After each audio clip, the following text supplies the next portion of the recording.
The Late Night Alternative with Iain Lee on Talk Radio. We have ways of making you talk.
Oh, 344-499-1000 is the telephone number. This is what this show is all about. It's about older guys.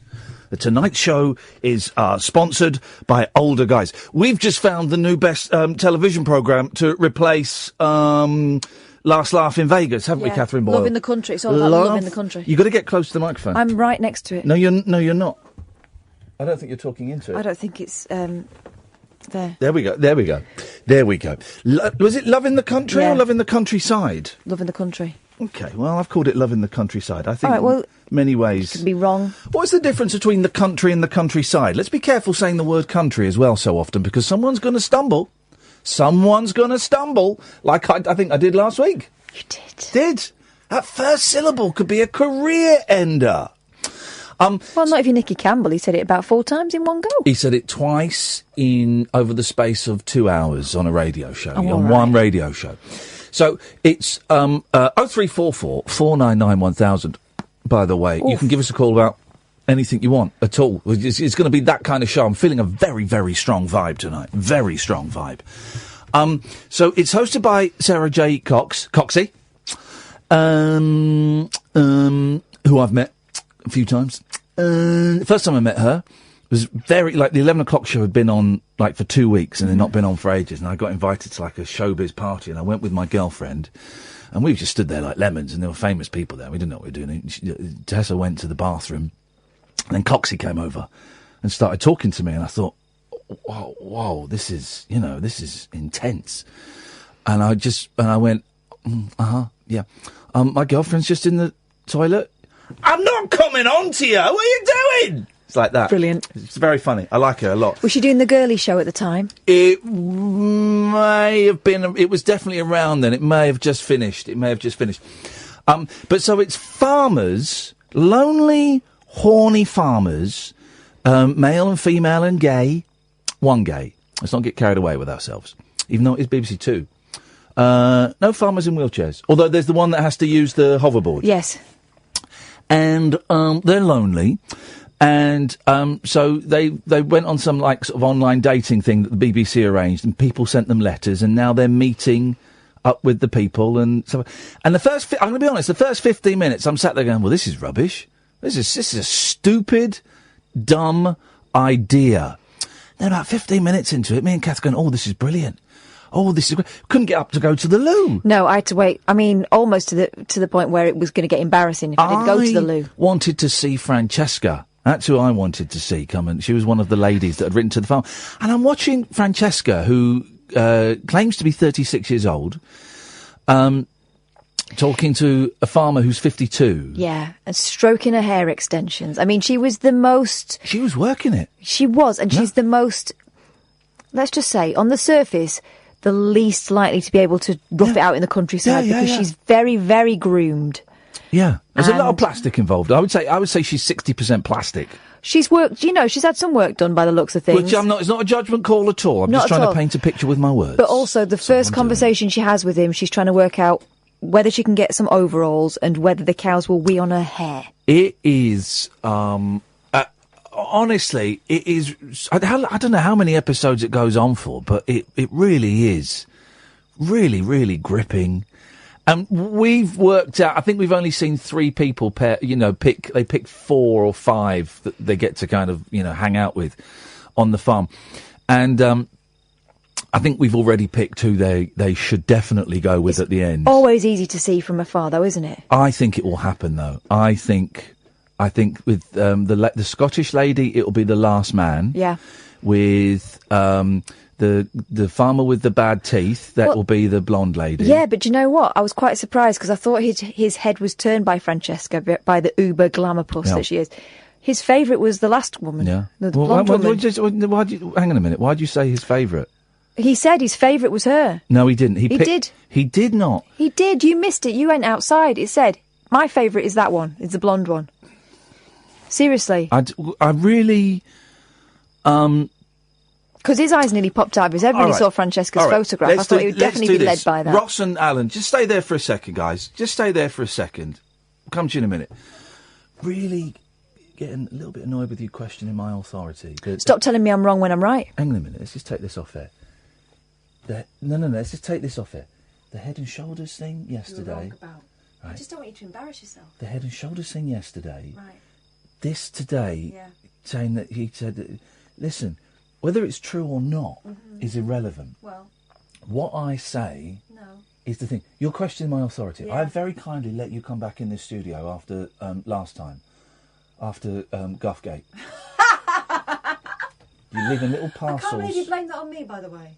I saw you. I saw you lift up a cheek. I didn't. I was just crossing my Anyway, legs. that's behind us. Well, I'm hoping it's. Right. What I'm saying is, just don't question my authority. All right? Okay. Thank you. How about you spin on this? That really is pushing it. Let's go to Ross. Good evening, Ross.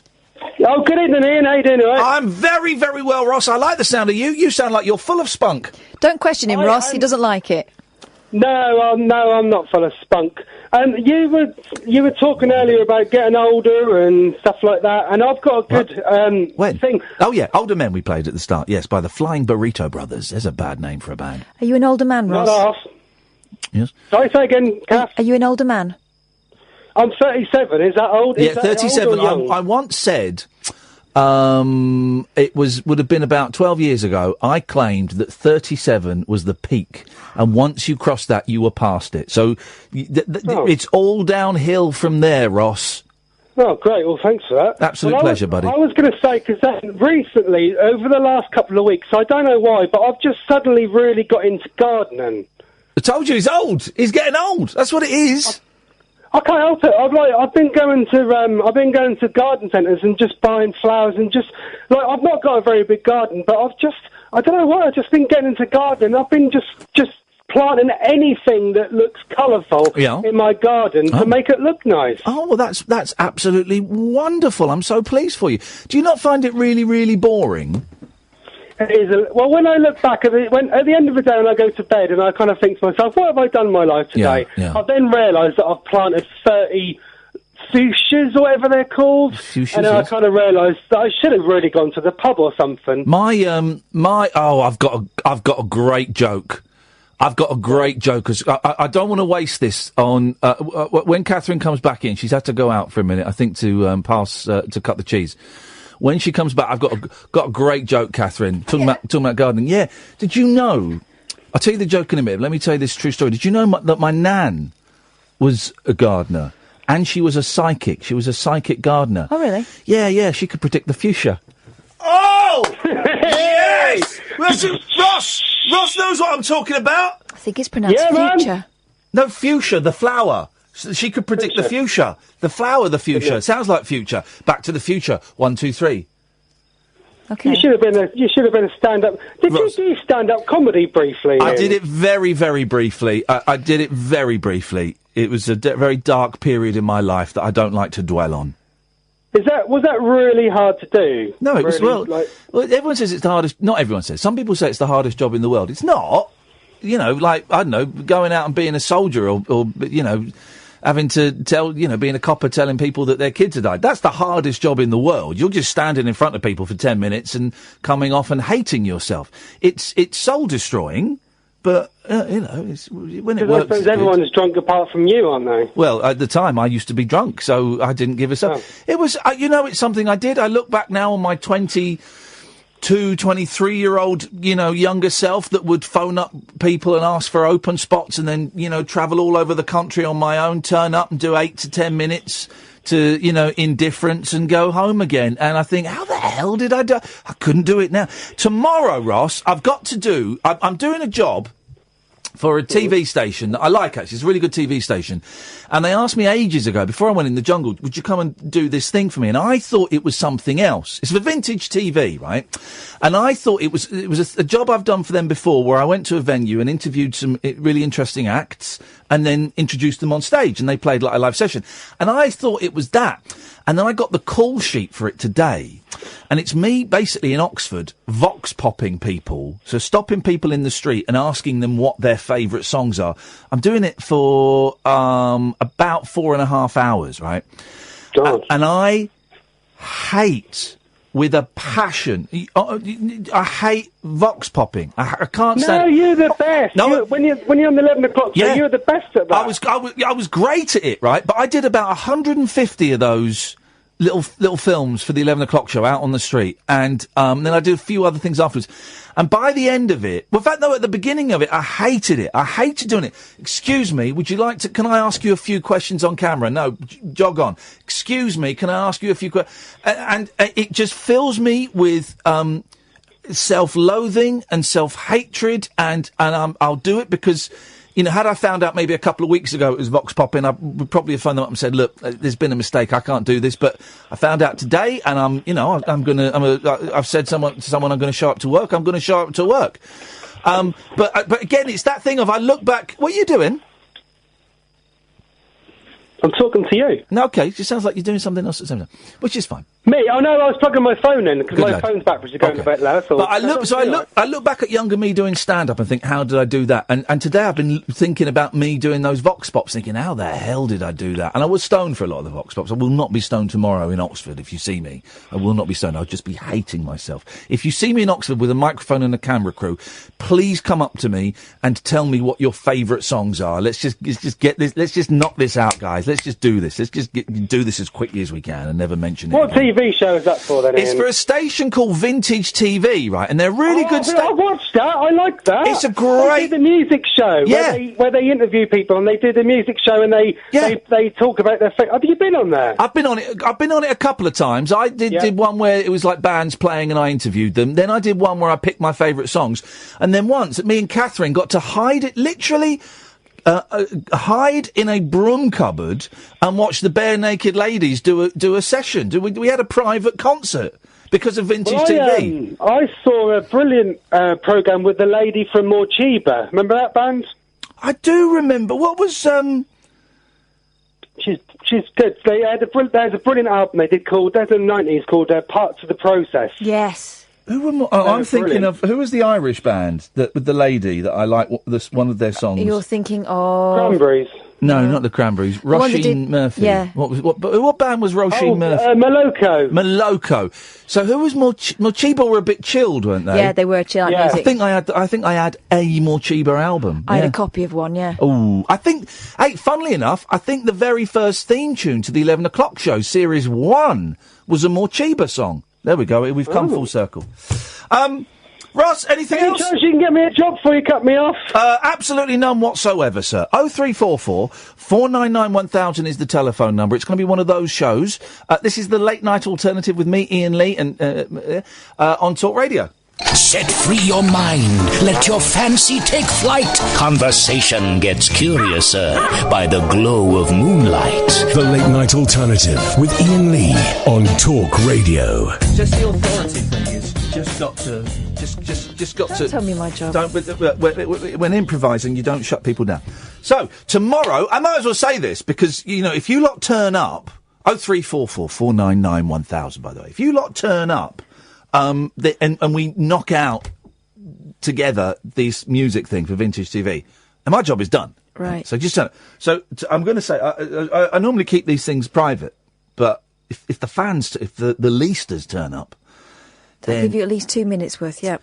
OK, so at 10:30 I'm going to be on Cornmarket Street. I think that's in Oxford. That's where I'm going to, is Oxford. Then at 11:50 I'm going to be outside the Westgate Centre on Queen Street. And then at 1:45 I'm going to be outside the Radcliffe. Can I, well... The Radcliffe... I don't think you should be publishing... Catty Street. I don't think you should be broadcasting your itinerary. OK. Why, in case I get assassinated? Yeah, SAS rules, It's possible. Well, no, I just want to... I hate vox popping with passion. But listen to this, guys. This is the kind of guy I am. I found out today that the job tomorrow was not what I thought it was, and I hate it. Right? And all day I've been, I'm still going to rock up for work. Because I've committed. If it had been 2 weeks ago, I would have phoned up and said, there's been a mistake. Day before, I'm turning up. Because I'm a professional. I am a professional, and I will do it because I've committed to doing it. Unless they get on my nerves, and then I'll walk off again like I did with that idiot Matthew Wright. Is he coming here now, Matthew Wright? I've heard nothing. Because he was supposed to be the lunchtime host. Is that a secret? Was that a secret? Okay. Well, he was going to replace Jamie East. And then that didn't. And when I was on the right stuff, when we were being pally, I said, "Are you coming to Talk Radio?" He said, I don't know if I can because of this show, the TV show. And the fact I'm about to stitch you up. And then he stitched me up, and stuff. But I guess he's going to come here now. I guess I've nothing to back that up with. And if he does, I'll tell him what a C word he is. I'll tell him. Because he was. You won't tell him. No, I will. Nah. He'll come up to me. We probably won't see each other. You won't see each other. We won't see each other because of times of day. But I'm not going to hide from him like I did from Richard Madeley. And he'll come up. Iain, I just want to say, sorry about what happened before. I say, and I'll say, actually, Matthew, the way you behaved was the way I would expect a C word to behave. I will happily say that to his face. But you got to remember, I've looked that guy in the eye and told him he was effing out of order. Then when he tried to justify it, just said, I'm not getting paid enough for this, mate, and got up and walked off. So me telling Matthew Wright is a C word. If he apologises, and it's an unconditional apology, none of this, but I believe in open journalism and all it, none of that stuff. If he says, I'm really sorry for the way I treated you, I will accept that because I'm not only am I a professional, I'm also a very big man. But if he doesn't, if it's like I'm sorry, but I treated Tony Blair the same, I'll get up and walk away from him again. Tell him he's a C. Got plans. Print that mirror online. He's and also it's going to be weird because I'm doing the right stuff. I'm taking over the right stuff. We are coming up with titles for the show. If anyone's got any suggestions for the show, go on. The Daily Show. There we go. Yeah, Daily. It sounds a bit like Gaily, so probably won't do and the that. Daily Show, which is okay. Right. But Daily Show, you'd have to say it like that. Daily. They should call it the right. They should call it the right stuff, but just drop the W. I mean, you know what the W stands for? Right. Ooh.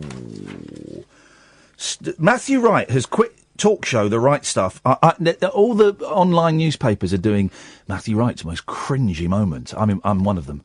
I'm one of his most cringy moments. Matthew Wright has quit talk show The Right Stuff after 18 years, following a series of backstage rows with producers. Another one. Do you remember he did another one of his cringy moments? Foxy Noxy. Would ya? No. Yeah. That was the actual thing. Foxy Noxy. I wonder if we can find it on you, because it really is. And that was the question they had up on the screen. Foxy Noxy. Would ya?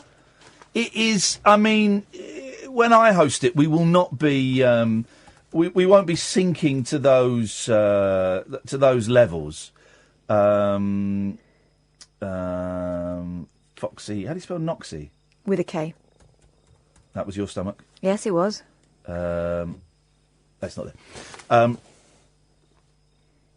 No, it's not there. The host, who announced on air yesterday he was stepping down from the Channel 5 programme, has grown tired of the standoffs.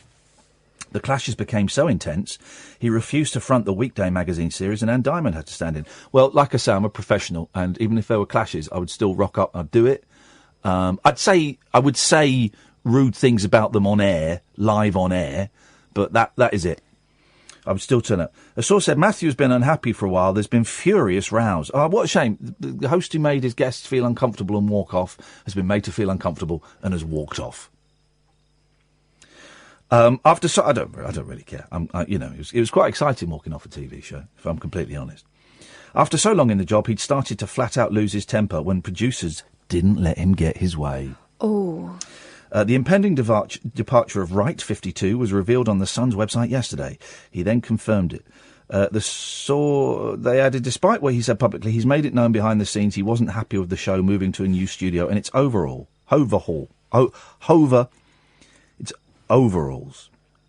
The Right Stuff hit the headlines last week when talk radio host Iain Lee, thank you guys! Last month. Right. When talk radio host Iain Lee told Wright to F off. He didn't. Well, I said I'm yay close to telling you to F off, after being repeatedly quizzed about his marriage. There we go. Well, is he suggesting the producers made him do that? Is that what's the idea? They made him do it.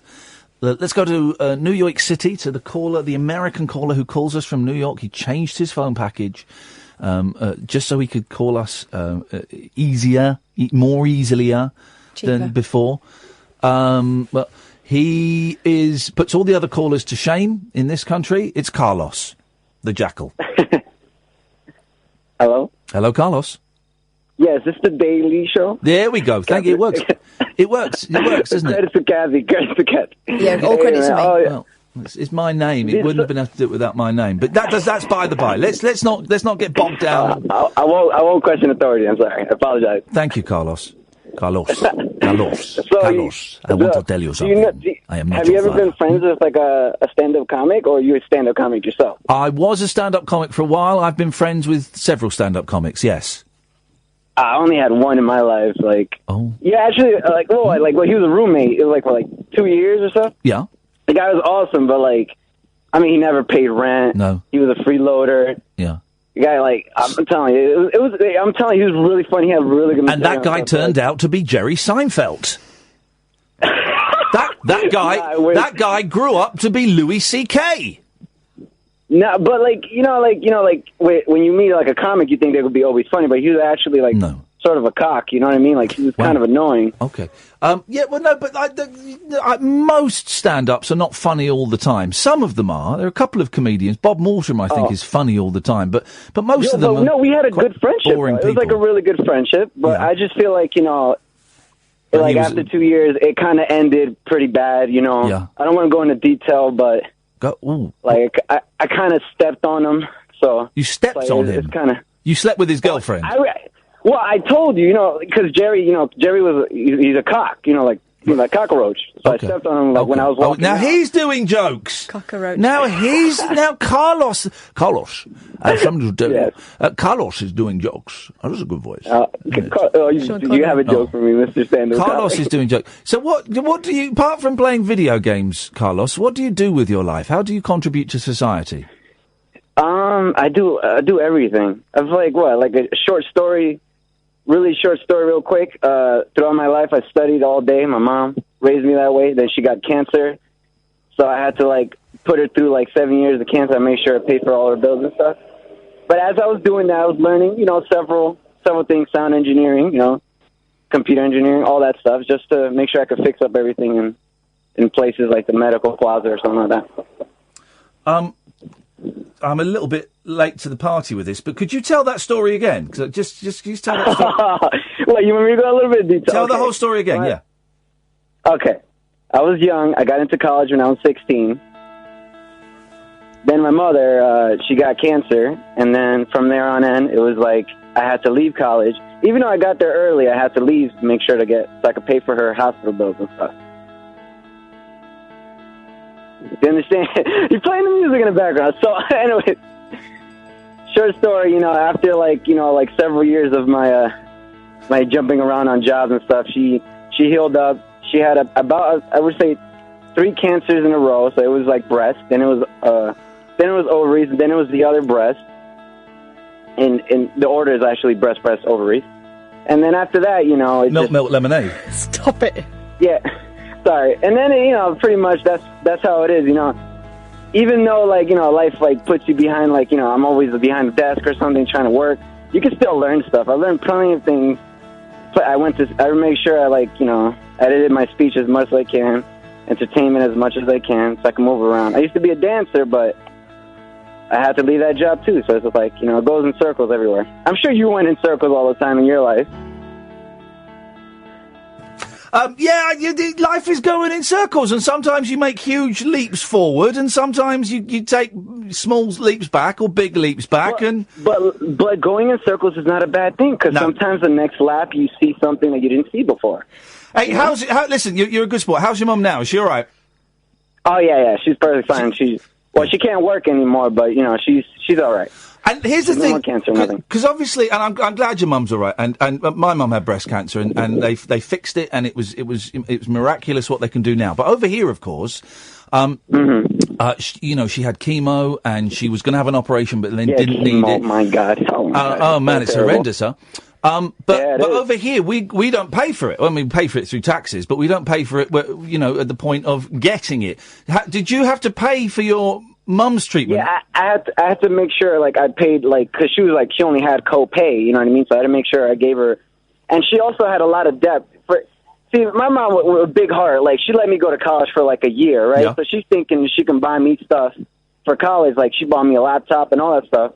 But, she didn't give me the news of the cancer until, a month later. I'm sitting there you just bought me everything for college, and now you're telling me you're in cancer. So, I dealt with it for a year. The depression hit me. I couldn't do it. It's kind of guilty. Yeah. But she was in debt. I'm telling you. She for her Christmas that year, she bought everybody gifts. She didn't tell anybody where she was getting the money. She stopped working. She used all her credit cards and stuff. Next thing you know, man. Next thing you know, I'm like, Ma, where did you get all this money? Where did all this come from? And then she said, I used all my credit cards. I'm like, I'm going to have to pay all this debt right now. So I just started paying all the debts and her hospital bills. Over time, you get a lot of money, save up nicely. Well, your mum sounds like a good human being, and you sound like an excellent son, Carlos. Well done. I'm glad that she's out the other side and that she's physically better. Yeah. I'm glad yours did. Thank you, man. Hey, listen, Carlos, nice to talk to you, fella. Take care. Yeah, it was a fun time. Bye-bye. Well, I don't know what you said at the end there. It was a fun time, I think he said. Milk lemonade, I mean. Round the corner chocolate's made. I mean, it's true. It's true. I mean, it's not the greatest lemonade, my kids will tell you, but it's free. Alan Caddick. Hi, boss. Hello there, Alan. I want to talk about something we talked about on Monday. Oh, was it you doing political jokes and how you should never do them again? Infinity War. The what? Avengers. Have you seen it? Yes, I have. Right, no spoilers. You mustn't say anything about it. But what did you think of it? Really believe Hollywood should retire. Sorry? Hollywood should retire. You was why. Oh, because it was brilliant. Okay, but I thought I was going to have to tell you off for disrespecting my opinion. It's great, isn't it? It's great. Yeah. The battles are great. The story was great. The music. Oh, the music was epic. It was a good film, man. It's a quick report at the Oscars. I had a message from Dredge. Right, Dredge, who calls this show regular. I noticed he's not called for a while. And I know why. Because he's an idiot. Because he messaged me, and he said he thought Infinity Wars was rubbish. Was that sacrilege? Well, I read it. I was like, what? Yeah, I'm not even bothered replying to him because that guy's dead to me. That guy is dead to me. It was horrendously upsetting to have someone who I thought was. I don't want to say a friend because I'm better than that. No, but he agreed with you a lot. Yeah, exactly. Yeah, exactly. Someone who agreed with me a lot to strike out on his own in such an arrogant, flagrant way. So hopefully Dredge won't be calling in anymore because if he does, there will be a bloodbath. There will be an infinity war on this radio show. Yeah, and also I'll kill him. I will gang on Alan. I've not finished actually. I will kill him. I will literally murder one of my callers, and that caller will be Dredge. I will kill him. I will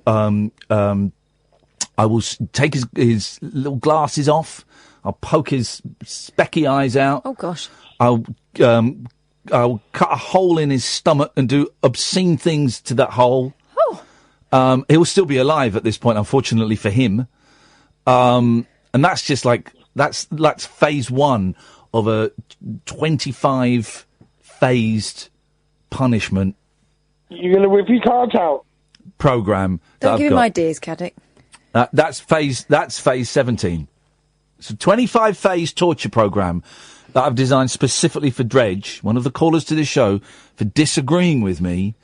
Let me read you, I'm going to read you something. This is where we're going with this. Let me read you something, right?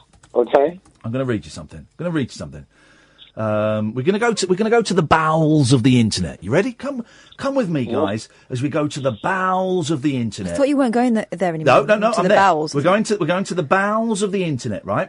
And we are going to a little website that I like to call the Digital Spy Radio Forum. Oh no, right? Don't. Because I've got beef. Have a listen to this. The oracle of all knowledge. Here we go. Pink Night. I'm a fan of the show. This show. I'm a fan of the show. And it's my go-to late-night radio listen. My only beef with him is heavy-handed angst. HHA? I know he has issues, but he plays on it. Oh. Too much, too spelt wrong, occasionally, and contradicts for the sake of it sometimes. No, I don't. Well, sometimes I do. Next one. Can I also say tautology? Heavy angst. I mean, angst is heavy. You can't have light, slight angst. BB King reality. I like Ian and Kath, and I like the show. But there's aspects I disagree with. He seems to hold his opinions in high regard above everyone else and then state it as a fact. Because my opinions are better than everyone else's. They are correct. I think you might have a point there. Here we go. If you like ABBA, then you're wrong. You're spelt wrong. Because they're awful and that's the end of it in his eyes. Correct. He loves to call people idiots, if they are idiots. If you're doing comic asides to the camera... I'm not doing anything. Just... What's your face? He loves to call people idiots as well if their opinion is different from his. He paints his opinion as fact, when really he's in a tiny minority. Bands like ABBA and Nirvana have an immense global fan base and are popular for a reason, yet because his taste is more niche, I like the Backstreet Boys. And the Monkees? They're considered awful bands. That's absolute BS, and BB King Reality has put the actual word bullshit. Wow. I like some of the music he plays on the show, but most if it I find mediocre. We go to... Hang on a minute. And then someone posted... Actually, ABBA are SH1T. No, they're not. They're not. They're quite good. No, they're not. They're rubbish. They've got global reach. Here we go. BB King reality again. Here you go. Pete's writing about you, Alan. Listen to this. So talking about the falling down the well, it's certainly not just the well story. It's the desperate, attention-seeking, egotistical way he's been acting for months now, as if feeding off his yes sir, no sir, 3 bags full sir fans, with which he can do no wrong. That's talking about you, Alan. You're a yes sir, no sir, 3 bags full sir fan. If I can Pete's comment, I call up every night to give a valid opinion. Okay, maybe a load of bullshine some of the time. And you're an idiot. Having said that, I come up with very good reasons to call in. Last night I didn't call because I had an early night. Some nights I don't call in because I choose not to. Sid Snot. Must admit, I did. This is recently, right? I did stop listening to the show for a while when he was bigging up Bucks Fizz, but instead of Bucks Fizz, they put F Biz. That's a good one. What an awful racket. Oh. So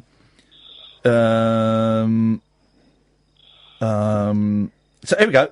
BB King reality. So he opened today's show by slating ABBA as an awful band. Is this man for real?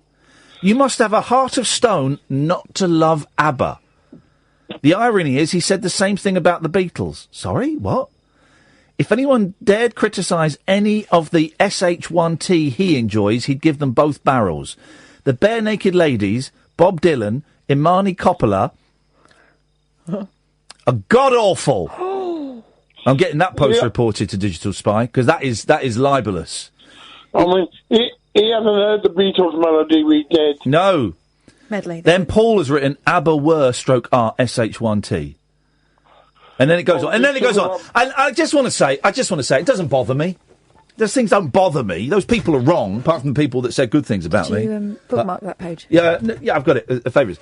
But it doesn't bother me. I don't look at it very often. I wouldn't say 8 times a day is often. But I just have a think about what you're printing, and I will get all of the... I've got friends who work at Digital Spy. I will get all of the details of all those posters, and I'll come round to your house and let's see if you want to say it to my face. Do you agree with that, Alan? Well, I think Digital Spy... Just say yes, Alan! Yeah, definitely. Thank you very much indeed. This is the Late Night Alternative with Iain Lee on Talk Radio. The late night lip service for lovers, loners, and lounge lizards. Yeah, well, where exactly is your accent from? The Late Night Alternative with Iain Lee. I've forgotten your name already, excuse me. On Talk Radio. So, there was an advert for burgers or something that was played there. And me and Catherine are both trying to lose a little bit of weight. I suspect I know I need to lose it a little bit more urgently than you do, Catherine. No, that's unkind to yourself. No. So I'm being true. Oh, okay. You know, I'm being true. I think you look great. I need to shed a few pounds. So we're both eating significantly less, you know, and our days of Deliveroo sending a burger from the firehouse on a Monday, a Wednesday and a Friday, those days are gone. But so we heard the advert for the burgers, and then we both started doing what we all did in the jungle, going, do you remember when we went to New York? What was the best food that we had in New York? And then we just spent the whole adverts talking about the different meals we ate a year ago.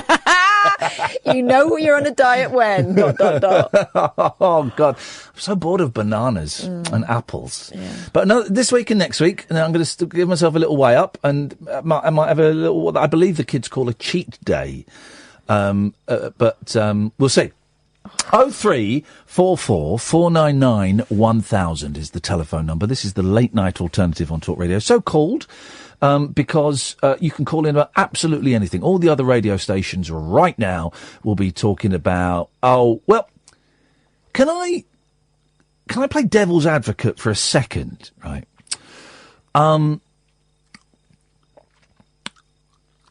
Because there's this really horrendous story about 450,000 women not being sent the letter inviting them for their final checkup for...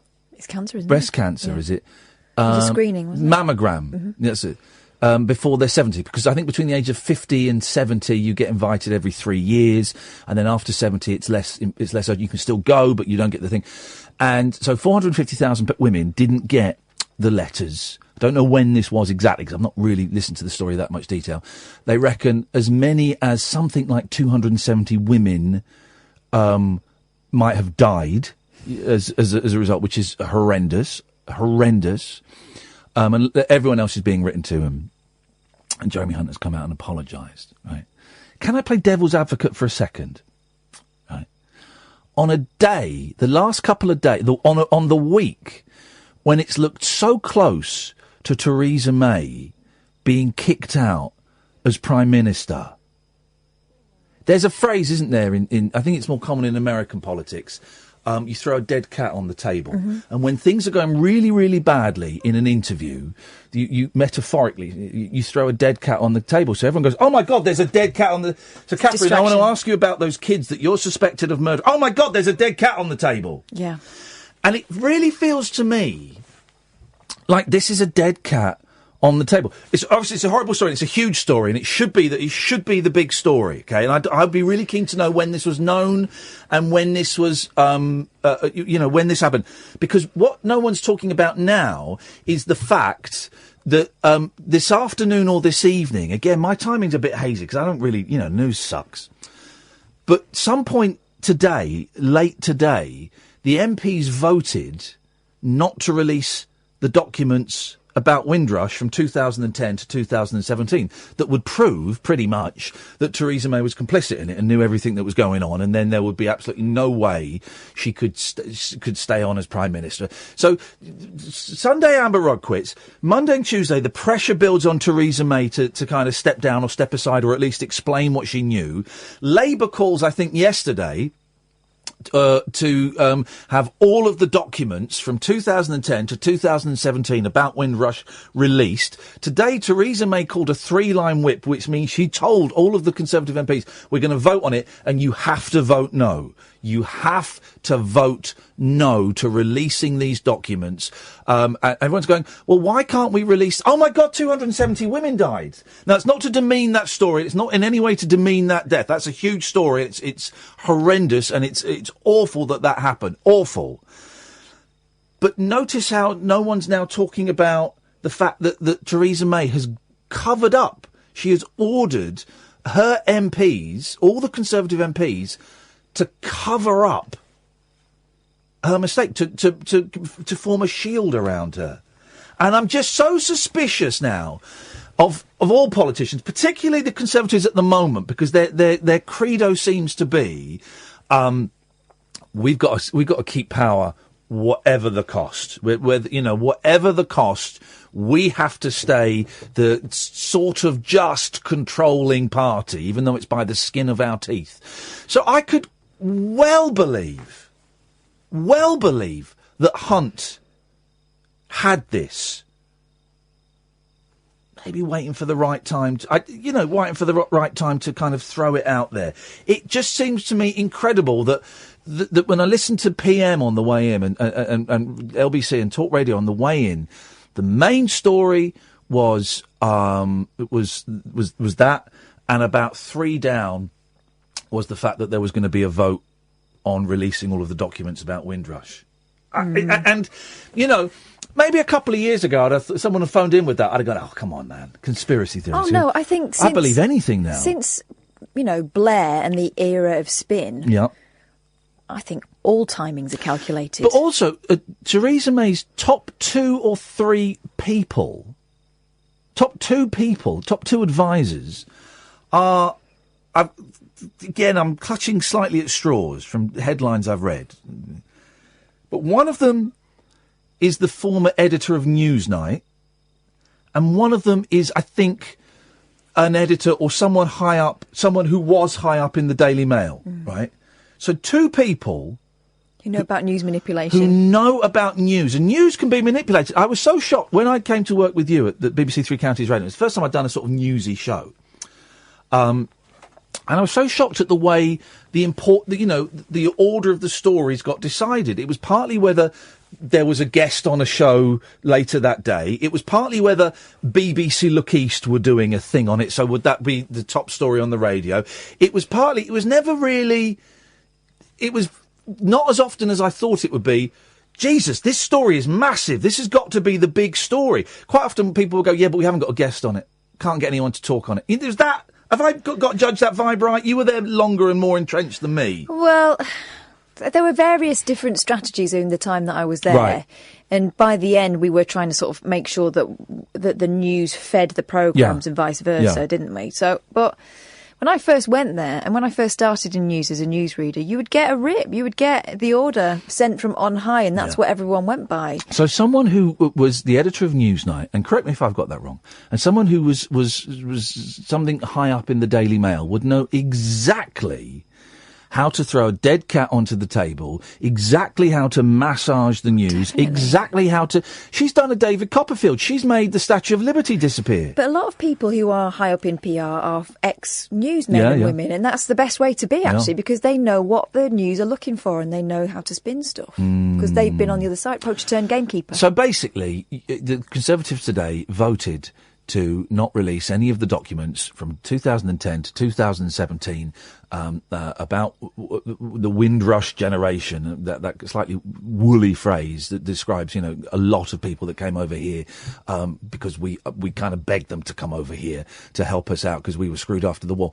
All those documents, which Theresa May as Home Secretary, Theresa May as Prime Minister, which would have totally pointed the finger on her. The thing that Amber Rudders stood down for, the thing that she should have stood down for, she stood down for because she got caught. She got found out. Yeah.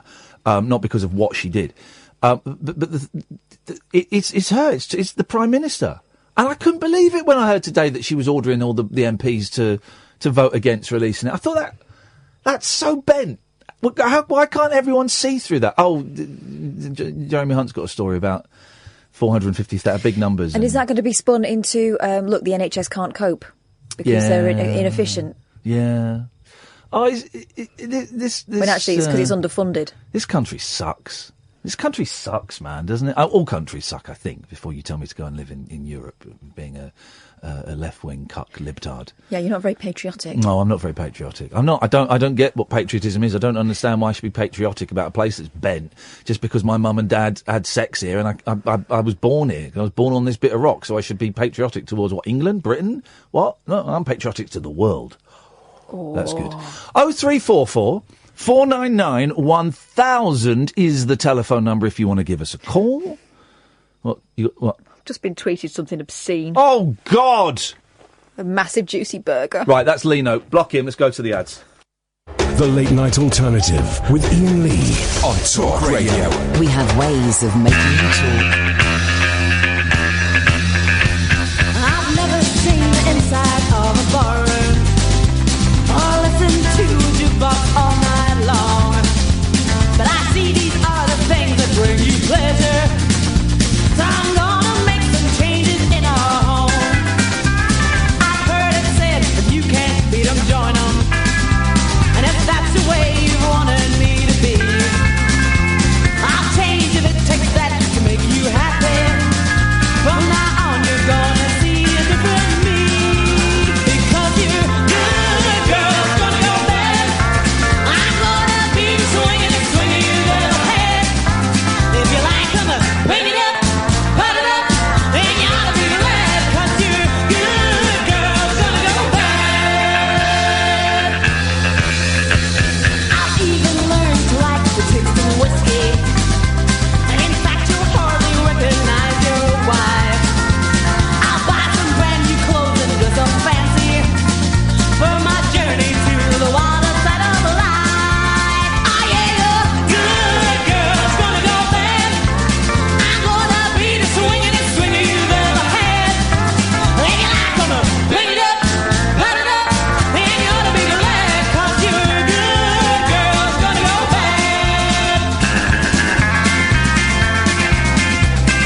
Here we go. That's the Rocking Birds. Why didn't the Rocking Birds come on the show? I was talking to the Rocking Birds about coming on the show, and they never did. I wonder why. This is the late night alternative on Talk Radio. I didn't touch your computer, Catherine. I didn't notice that you'd left it open, and I wouldn't do it anyway, because I am an excellent employer. Who have you employed? Well, I'm your boss.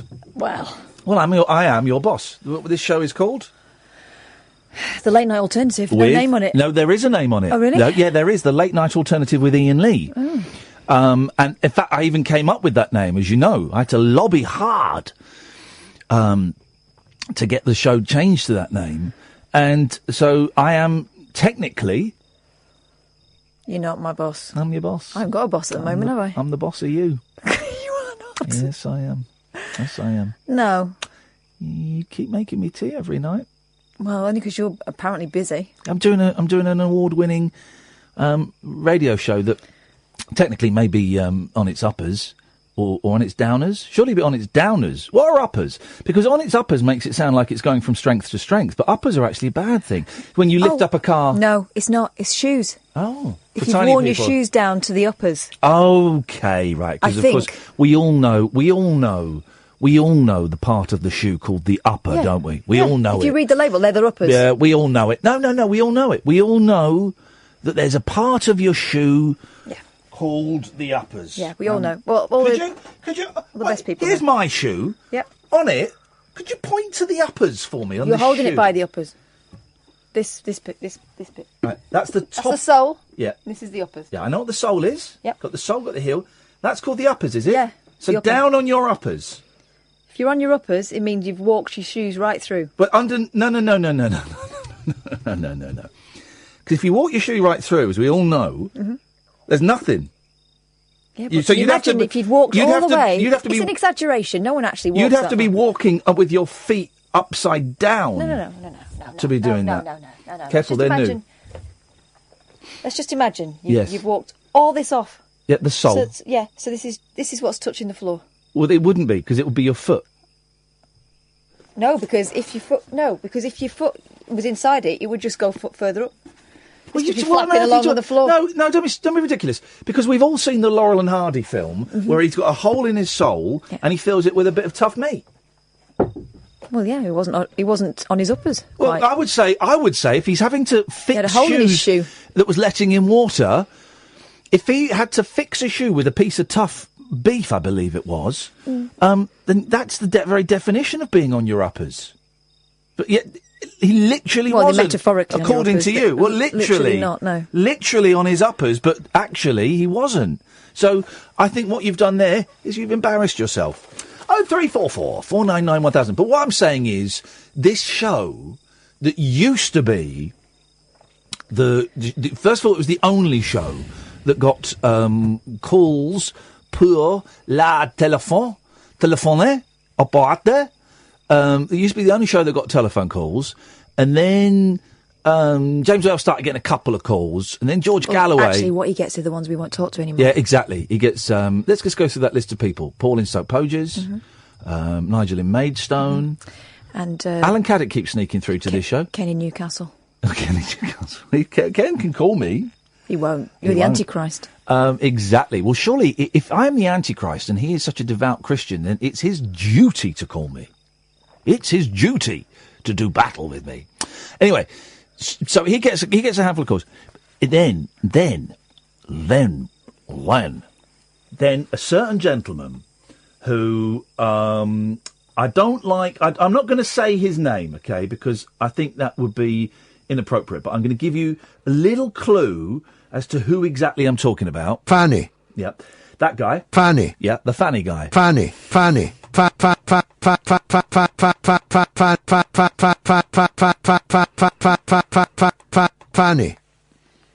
Hang on a minute, I might be able to do something with this. Oh God.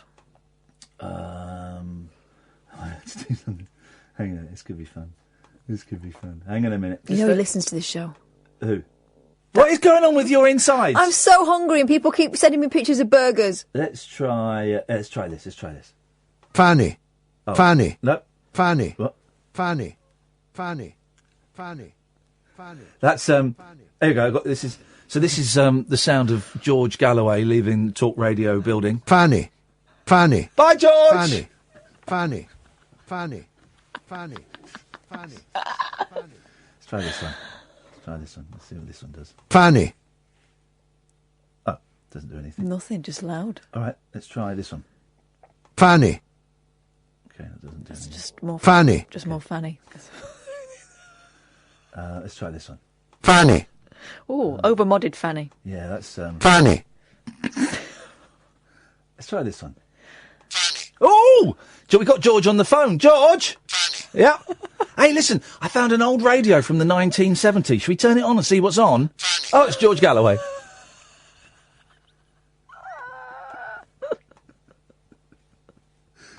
Let's try this. God. Fanny. Yeah. Not all of them. Same old Fanny. What does this do? Fanny. Yeah. It's supposed to... Why wouldn't it... Oh, all right, you can mess around with them. All right. Don't mess around with the Fanny. Okay, let's try this one.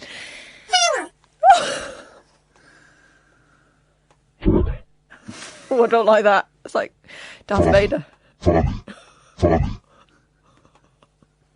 Fanny. We've got a tape of George Galloway as a 12-year-old boy. Fanny. Oh.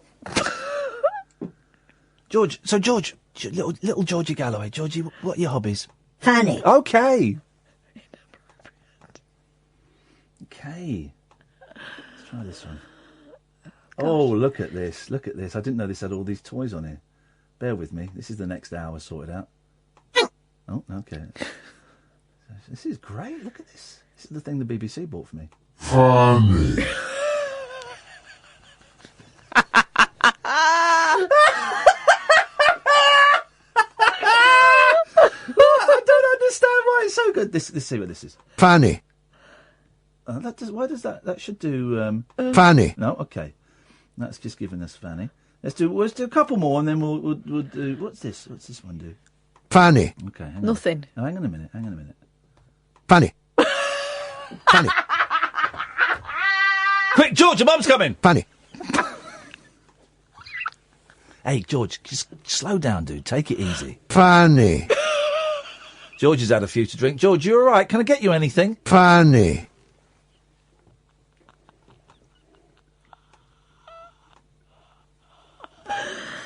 Oh, God. Oh, dear. Meanwhile on LBC.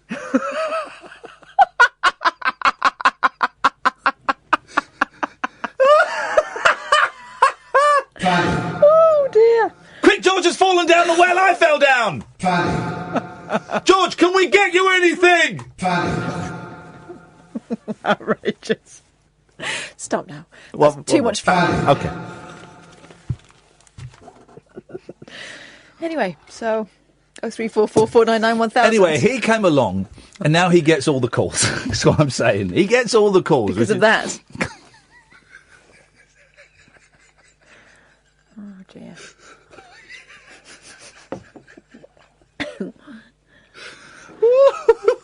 And if you are listening, George, Catherine made me do that. I had absolutely no interest in that whatsoever. I've got interest in it, obviously, but in the... Anyway, what? Right. Oh, go on. Got interest in... So, we were watching this programme, Love... In unrelated news.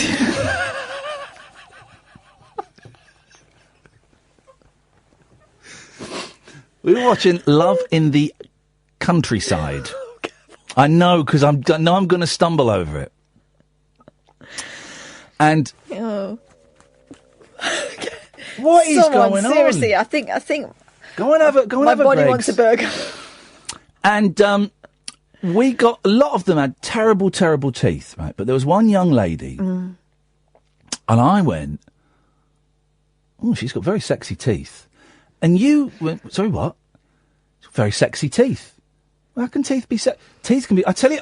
Right, okay, 03444991000 is the telephone number. Fanny. We'll come to you in a minute, George. Got to do this. We put out a request. Right, people have got sexy teeth. Sheryl Crow. Oh, those teeth are sexy. I could look at those teeth. I could lick those teeth. Oh, God. Oh, I'm a tooth licker. Oh, I'm a tooth licker, me. I'll lick sexy teeth. Sexy teeth. You know me. I like my facial imperfections in order. Number one, very slight cross eye. Or a significant one, but not. Not. You don't want James Finlayson.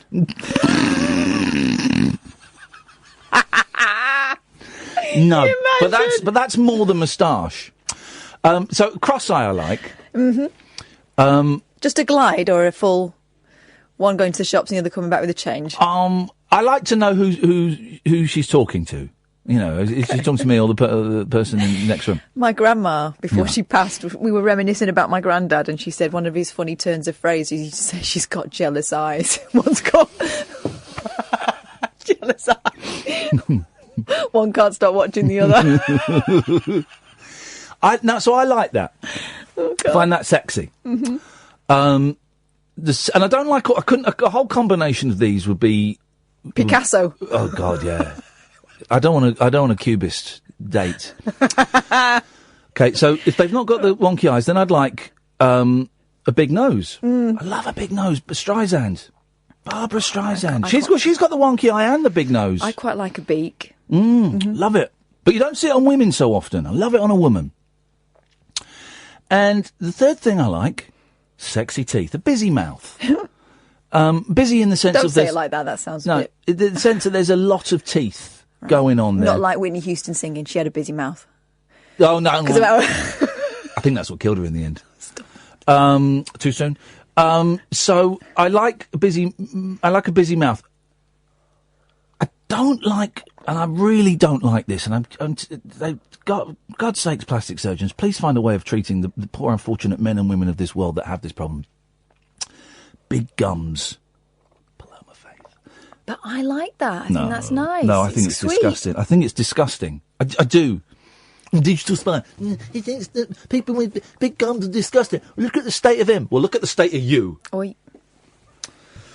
So those are the things I like. I like a good time lady. I like a good, sexy teeth. It's got to be teeth, not just one. They've got to be bright, white, close together. Not a fan of the gaps. I've dated women with gaps. I'm not a fan. And quite bulbous teeth. That's what I like. Right, okay. That's what I go for. Good to know. Sheryl Crow. Okay. Teeth. I'd never noticed. She's got beautiful hair. She's talented. I'd never noticed it. Sexy teeth. Google her. Let's Google. Right. Sheryl Crow teeth. Google Sheryl Crow. I like. All right. If we talk. All right. I get what you mean now. Yeah. I like slightly pointy teeth. Oh. God. On a fella. Oh God! Look at her teeth. She's winking at me. Oh my! Yeah. He's found a GIF. Look at her teeth. Look at those teeth. Oh, Sheryl Crow. But they're proper American teeth, those Peggy's, aren't they? Yeah. Sheryl Crow. SherylCrowsTeeth.com. Yeah. For all your toothy needs. You like what, sorry? Pointy. Pointy teeth? Slightly pointed inwards. Oh, fangs? Yeah, a bit fangy, yeah. Fangy? A bit. Not massively. Again, I don't want to, I don't want to get... Well, you get these... I don't want it. You get these perverts, don't you, that have their teeth sharpened into fangs. And you get some people that have lumps put under their skin so it looks like they've got horns. And then you get some people that have... And I quite like this idea, actually. They have magnets put under their skin so you can attach, like... unicorn horn. Unicorn horn or... Coat hanger. Coat hanger, metallic strap-on. You can attach all of these things. Oh, my God. You can attach... I assume such a thing exists, although I would say be very, very careful. I assume they can attach those things to wherever the magnets are inserted. I mean, it's practical. I once, for a while, I tried wearing an earring stud that was a magnet. Oh, my God. Sorry? Where? On my ear! Where do you think? Well, these days, anywhere. It wasn't these days, it was those days. Oh, right. Got it in Camden for like £2. So it was a magnet, it was a little stud. Because I didn't want to I was toying with the ideas of getting piercings, and it wasn't bold enough, and so I got that for a bit. And how did that go? Yeah, it's great. It looked like I was wearing a stud earring. It's great. You felt groovy in it? I felt confident? I didn't actually. I felt nervous in it. But that's my own. It's my own thing. So my message to the kids of today, and this is why I want to go and do a tour of primary schools, is if you want to wear magnetic earrings, you should go for it.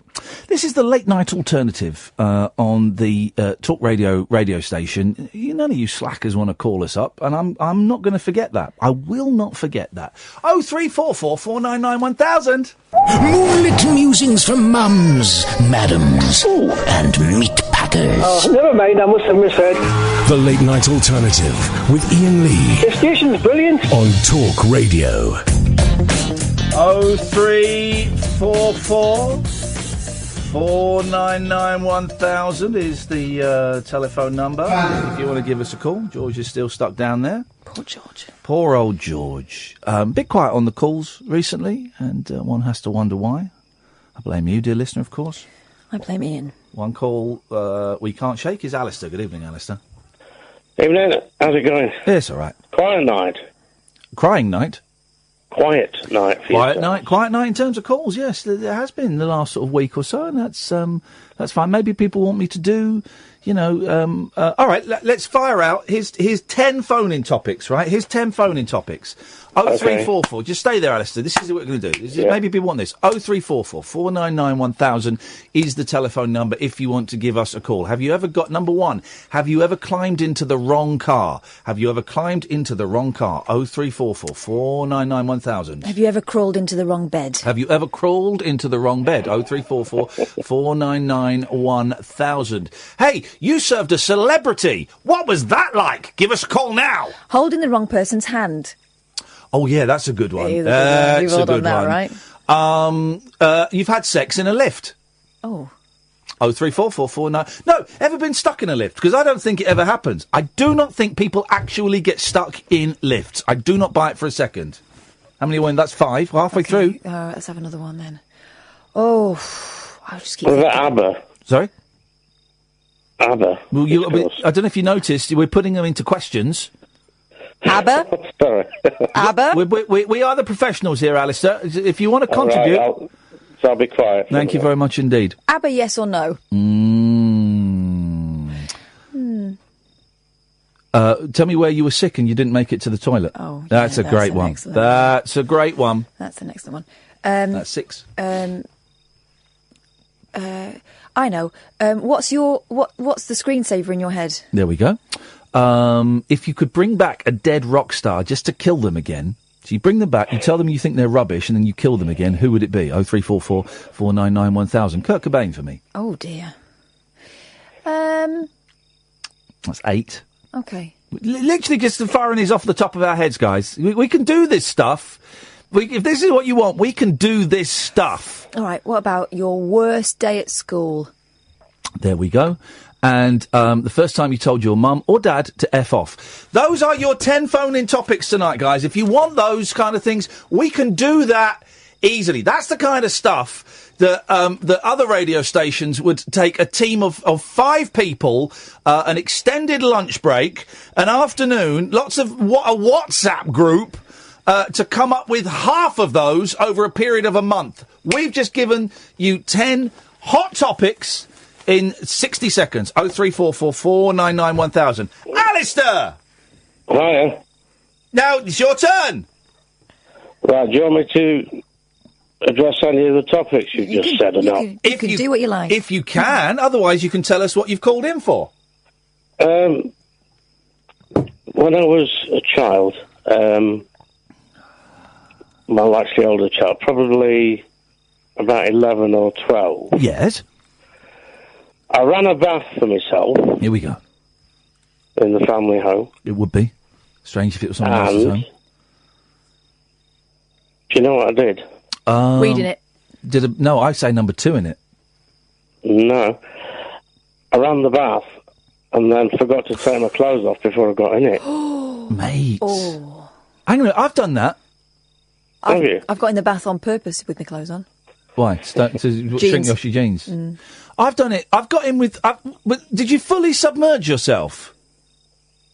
Yes, because I must have been... drunk. Completely in a dreamlike state, and I didn't realise what I'd done until I actually my head was nearly completely underwater. Oh dear! And then I thought, shit, something's wrong here. Yes. Your language. But I've run a bath and then got into it with my trousers on and then gone, I've got trousers on. I've got in the shower with my glasses on. Yay! There we go. Was that one of our phone-ins? Or was that what you phoned in about? That was just my own topic tonight. Who's that? Okay, and again, the question is? It's got to be a question. Has anybody ever done something silly in their bathroom? Fair play, it's the best one of the lot. That is the best one of the lot. 0344 499 1000. Gosh. I got caught in the bathroom with my boyfriend. Doing what? Having it off? We weren't having it off. But my dad was outside. Oh, God. Yeah. And the boyfriend went, she's gone upstairs. And then we had my dad going upstairs. Oh, no. Yeah, awful. So did he see you come out of the room together? Dad waited upstairs. Boyfriend went home in disgrace. I was left to take the heat. Did he go in with a smile on his face? Well, Oh. he would have, but then there was a knock at the door. Blue balls. He hobbled home, bent over double. Wow. That's terrible. My stomach still turns when I think about that. Wowzers. Wow. Very naughty. Naughty. Being caught having sex. The way my great, mum by the way. dealt with it, that was fantastic. Yeah. How old were you? I was about 19. Oh, come on. My mum went, we were doing worse. Wow. Yeah. Have you ever been caught having sex? 0344 499 1000. These are golden topics. Have you ever done something silly in a bathroom? There we go. Ever done something silly in a bathroom? Well, thank you for that, Alistair. Cheers, guys. Ta-ta. God, mortifying. Catherine spoilt me today. I did. She did. We were sat there and she'd all got a little something for you and she got a Tupperware lunchbox. It's like, oh, what's this? And she opened it up. There were 3 hard-boiled eggs in there. And she had some salt as well. I brought a salt cellar. So I don't know if I said it on air the other day. Oh, certainly said it to you, obviously. But I really fancied... just really fancied a hard-boiled egg with a little bit of salt on the top of it. Really fancied We're it. having a lot of food fantasies at the moment. Yeah. And I thought, well, that's one we can do. Again, it's another Stan Laurel. It's a famous Laurel and Hardy scene where he's got that. Yeah. And I'll be honest. I had 2 and you had 1. Very kind, genuinely very kind of you. They were incredible. Hard-boiled eggs. I'll be honest. I slathered it in. I've got to stop saying I'll be honest. But here's the thing. I slathered them in salt, and they tasted incredible. Incredible. I don't know whether it's because we've stopped eating, we're eating a bit cleaner, Yeah. so we're appreciating tastes more. Because when you think about it, boiled egg doesn't really taste of an awful lot, but that was the tastiest thing I've had for a long time. I like the texture of a hard-boiled egg as well. Yeah. I do like the texture of it. One of my favourite things in the world is a pickled egg. I've never had a pickled egg. Did you not have a bite of mine when we went to the seaside? No, I don't. When we got that big box that big of tray chips. of chips. Yeah, didn't I have a pickled egg there? I thought you had a bite of it. I don't think you shared it, mate. I thought you'd had a little chow down on my pickle. I certainly did not. Okay. Good evening, Louise. Good evening. How are you? I'm very well, thank you, Louise. Good. And how's Kath? I'm all right. I'm starving, Good. actually. I'm starving. I know. We are gonna look so buff, though. We're gonna be the buffest radio presenters. We're gonna be like Ronan Keating and Harriet Scott. Yeah. Can I be Ronan? Okay, well, good. That works out perfectly, actually. Yeah. So we're gonna be buffer than those guys. That's the plan. We are. We're going to be all over Instagram. Yes, man. You look amazing anyway. Oh, thanks. What you got for us? Getting into the wrong bed. Here we go. They wanted topics, so we gave them topics. Perfect. Yeah, you've asked for it. Go on. All right. Well, I've got a couple of sleepwalking stories, but one of them is getting into the wrong bed. Yeah. For me, it was very mortifying. It was my 30th birthday, and at the time I was drinking. So, of course, very drunk. Yeah. Came back from the pub. My sister and my now brother-in-law, they were with me. I'm a bit out of breath because I've just ran up and down the stairs, and I can't do that very well. Perfect. Well done. So, excuse me. Anyway. Yeah. I gave them my bed, and I get into the single bed, and I woke up the next morning, and I'm in my bed. Oy. And I thought, I didn't get into my bed. I remember getting into my room and getting my jammies, but I get into the single bed. Oh, mate. So I got up, and the bedroom door was closed, and I knocked it and stuck my head around, and there's my sister and my brother-in-law all sort of cuddled up in the single bed. And I'm like, I hate sleeping in a single bed with someone else. It's it's a form of torture. I'll sleep on the floor rather than do that. no, the two of them were like sardines. Yeah. So my sister, she's like, you got into bed beside us last night. Yeah. And I was like, oh, how? What? Yes. So she kind of explained that I got in at the bottom of the bed. Stealth. Crawled up between the two of them. No! I didn't get in beside either one of them. I crawled up in between them. And crawled back down in between them again to make myself comfy in between the two of them. The language from me wasn't too pleasant. No. The language from her, she was telling me it wasn't too pleasant, but it wasn't in a nasty way. Okay, and you didn't try anything on with her partner. There was none of that. There's no groping going on. This is the best bit about it. Oh. As I went to walk out of the room, she says, "Get back, there's more." Oh, no. God, you might be pregnant. I'm like, oh God. Yeah. I said, no, please, there can't be more. Apparently I groped him in the bum. Oh. You did what? You poked him in the bum? Groped him. I groped him in the bum. Groped him. I thought you thought it was a... Okay. Well, it could have been worse, it turns out. It could have been. They came to the conclusion that they don't know if it was a real grope or if this was just me trying to get comfort. Was it what, like a cushion? You were like a cat? Yes, pouring an ass. I don't know. Wow. I don't know, but I'm previous for doing stuff like this. I miss those days of blackout and not knowing what I did for extended periods of time. I miss those days. No, even whenever I've been sober.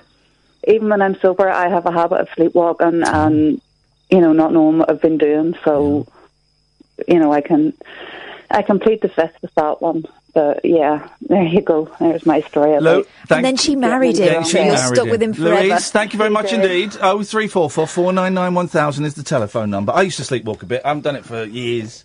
My youngest does it a little bit. I've been known. Yeah, and I've and I talk as well.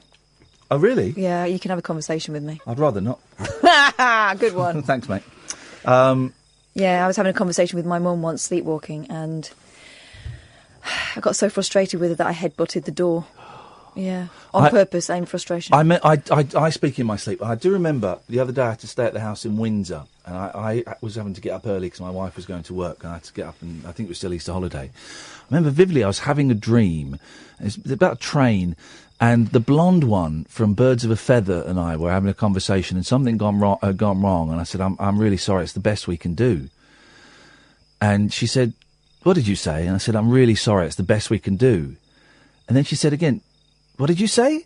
And I realised it was my wife had walked in, and I looked at her, and I was like, oh, no, it's nothing. But I thought your wife was Linda Robson. Yeah, but I'd heard myself saying it. The second time I heard myself saying, I'm sorry, it's the best we can do. Yeah, the headbutting episode, I remembered it from within the dream, and what I was doing was perfectly normal, and they were being idiots. Oh, I did. When I remember being 15, and my nan was coming to stay, and I was sleeping. She was in my bed, and I was sleeping downstairs on the camp bed. And I remember, what I remember is going up to my mum and dad's room, because they were still together, and they were watching the telly, and I said, is it all right if I just sit and watch some telly with you for a bit? And they went, yeah, it's fine. And we watched telly, and then I said, right, I'm going to go down to bed. That's what I remember. Mm-hmm. It's not what happened. What happened was, about 2 o'clock in the morning, I burst into their room, turned the telly on, sat on the end of their bed, and my mum said, Ian, what are you doing? I said, I've just come to watch some telly. She goes, no, it's time to go to bed now. I went, all right then, bye! And then went back downstairs to bed. That's what actually happened. It's nuts, isn't it? Mm. It's nuts. 0344 499 1000. I can't go through all those topics again because I don't remember them. We'll make up another 10 in a bit. A butcher who wrote big-breasted birds, a joker, huh, on a board outside his shop got a police warning even though officers received no complaints. What did he write? Big-breasted birds. Pete Limer, 43, was told to rein in his popular saucy slogans, including tenderise your rump and big cocks. Oh, my God. No, that's not true. Is it true? Yeah. Oh, dear. Well, it says here, ladies, a few big fresh cock. But then it says chickens. I think chickens is supposed to be in between fresh and cock. Even then it doesn't make sense. Even fresh chicken's cock doesn't make sense, because you don't say fresh chicken's cock. Cock is a chicken. Mm. There's no word for a female chicken. We've established that. There is hen. No. You can still call hen is just short for chicken. You can call a cock a hen. We have. Turn these microphones off again for a second. What are you talking about? We've had this before. You're crazy. No. You're starting to wind me up. It's respect. All it is respect. Well, respect the facts. Yeah, exactly. The facts are almost immaterial in this conversation. Oh, I think they might be. The facts are almost immaterial in this conversation. What you're doing is you're pissing me off. Wow. And it's completely down to your attitude. I can see why Denny won't give you your own show. I can see why Jamie East has requested that you don't go on his show. I can see why Rufus Hound has said he won't do this shift again. Mm-hmm. I just think you need to focus. So there's no word for female chicken. He said he had recently been visited twice by officers, adding, I think political correctness. Where is he from? Apparently 1973. Doesn't say where he's from, so I'll leave him. I'll carry on with that accent. I think political correctness is getting a bit out of hand. I'm not trying to upset anybody. A.D. Woodcock, 43, who owns a shop next door to J.W. Ash & Son in Leek, Staffs, added, Do you want some help with that, or are you okay? Oh, it's fun. You see people taking pictures. It's a bit much the police getting involved. Another one now. Customer Jean Fisher, 64, said, I never thought the signs were too much. Peters just does it to draw attention to business. Police said the owner was... There's a fourth one. Gosh. Police said the owner was told to give careful consideration to what was written in case anyone took offence. Is that the policeman's voice? That's the policeman's voice. Yeah, That's a standard voice. 0344 499 1000. This really is shaping up to be the show of shows. Stimulating nightly emissions guaranteed to open your eyes and your mind. Oh my word. The Late Night Alternative with Iain Lee on Talk Radio. 0344 499 1000. We're talking the usual nonsense. We also threw out 10 phone-in topics, which I can't remember what they were. I know there was ever been silly in the bathroom or something, was it? Ever done something silly? Ever done something silly in the bathroom? You can call about anything you want. 0344 499 1000. Good evening, Danny. Ian, Kath, how are the pair of you? Surviving. Oh, good. I'm 47. I know you can't tell by looking at me, but you know that saying, you live and learn? I found out something last week that I was truly shocked to learn. I don't know how to take it. You ready for this? I'm ready for it. My daughter Sian, she's 20 at the end of this month. She's at Nottingham University. Well, I'm born in London, and we all live in a village near Cambridge, Manchester. Yes. So I've a slight London twang, and my daughter has a very normal English accent. Yes. Whatever that means these days? Well, this is the point I'm getting to. Oh. So she's in Nottingham, she's doing teacher training, she's in her first year, and she's at a school in Nottingham. Yes. And she was teaching, she wants to be a primary school teacher, she's working with year 3s or 4s, something like that, I can't remember what she said. I think they're about 7 or 8 years old, teaching some of them to speak, to read. Yes. And so she said she was reading this line out of a book, the cat walked down the path. Yeah. And the child looked at her and said, what? She said, the cat walked down the path. Yes. And I said, what's a path? Oh. And so my daughter said, well, it's like a pavement. Yeah. And she said, I've never heard of the word path before. So my daughter asked the teacher. I said, I wouldn't say a pavement is like a path. I would pick her up on that. Like a track. Yeah. Okay, either way. I would say it's like a track, or I would say it's. See, I initially associate a path with going from the front door to the pavement. I wouldn't quite say it's definitely not a pavement. She's given misleading information there, but I suspect that's not the point of the story. So continue. It's not. Anyway, you are quite right. Yeah. And so she said to the teacher, and she said, we don't teach them to speak like that up here. We have to say pass. Hey! Unbelievable. They're teaching our kids not to speak the Queen's English, and I think it needs You don't speak the Queen's English. I'll let you talk. What are you talking about, right? She's teaching children who have an accent. It's not that they're not speaking properly, they've got an accent, and that's quite a different thing. They should say path, not path. I say path. Hey, I'm on the radio and I say path. Yeah, but you're a yesteryear's generation like me. We're lost hope. There's nothing that can be done with us. So you think everyone should be taught to speak exactly the same like they were in the 1940s? Were they? No, really, I'm not. No, I'm just quite shocked that I never really thought about that before. My friend lives in Peterborough, and that's only, 10 minutes from me, and she says path and bath, and that's Peterborough. Yeah. It's just weird that I never thought about that before, and it's strange that they teach them to speak like that. I always thought that it was just something Strange they teach them to speak like that? They are teaching them to speak like that. No, here's the problem. Go on. No one in the school could understand your daughter's accent. That's all it is. They can't.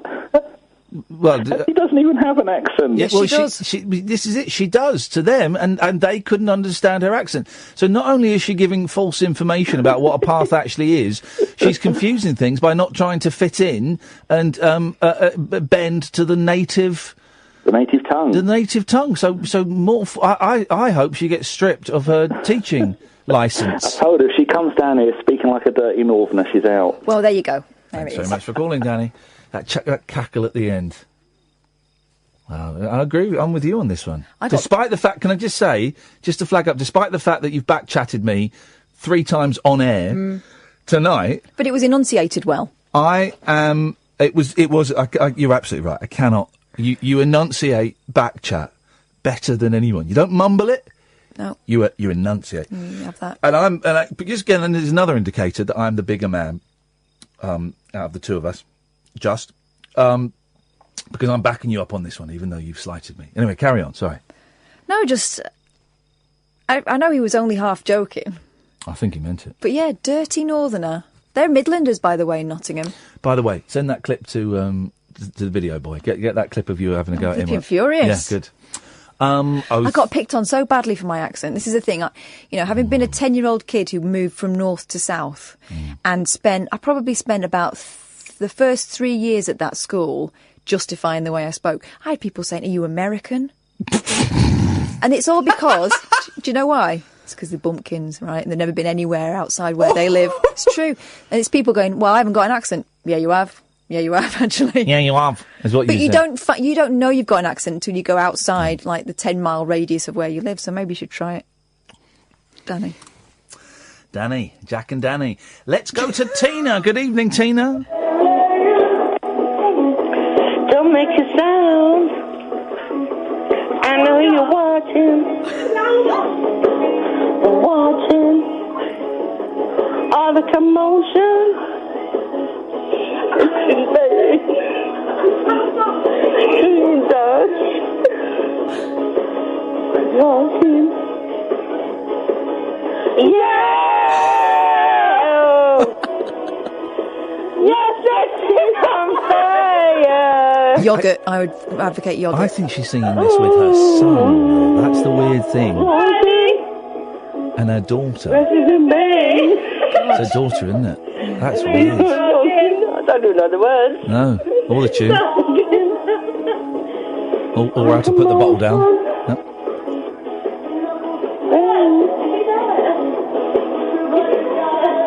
I think I hung up. No, you've not. Hello. I think he's still there. Hello. Yes. Good evening. You're on the radio.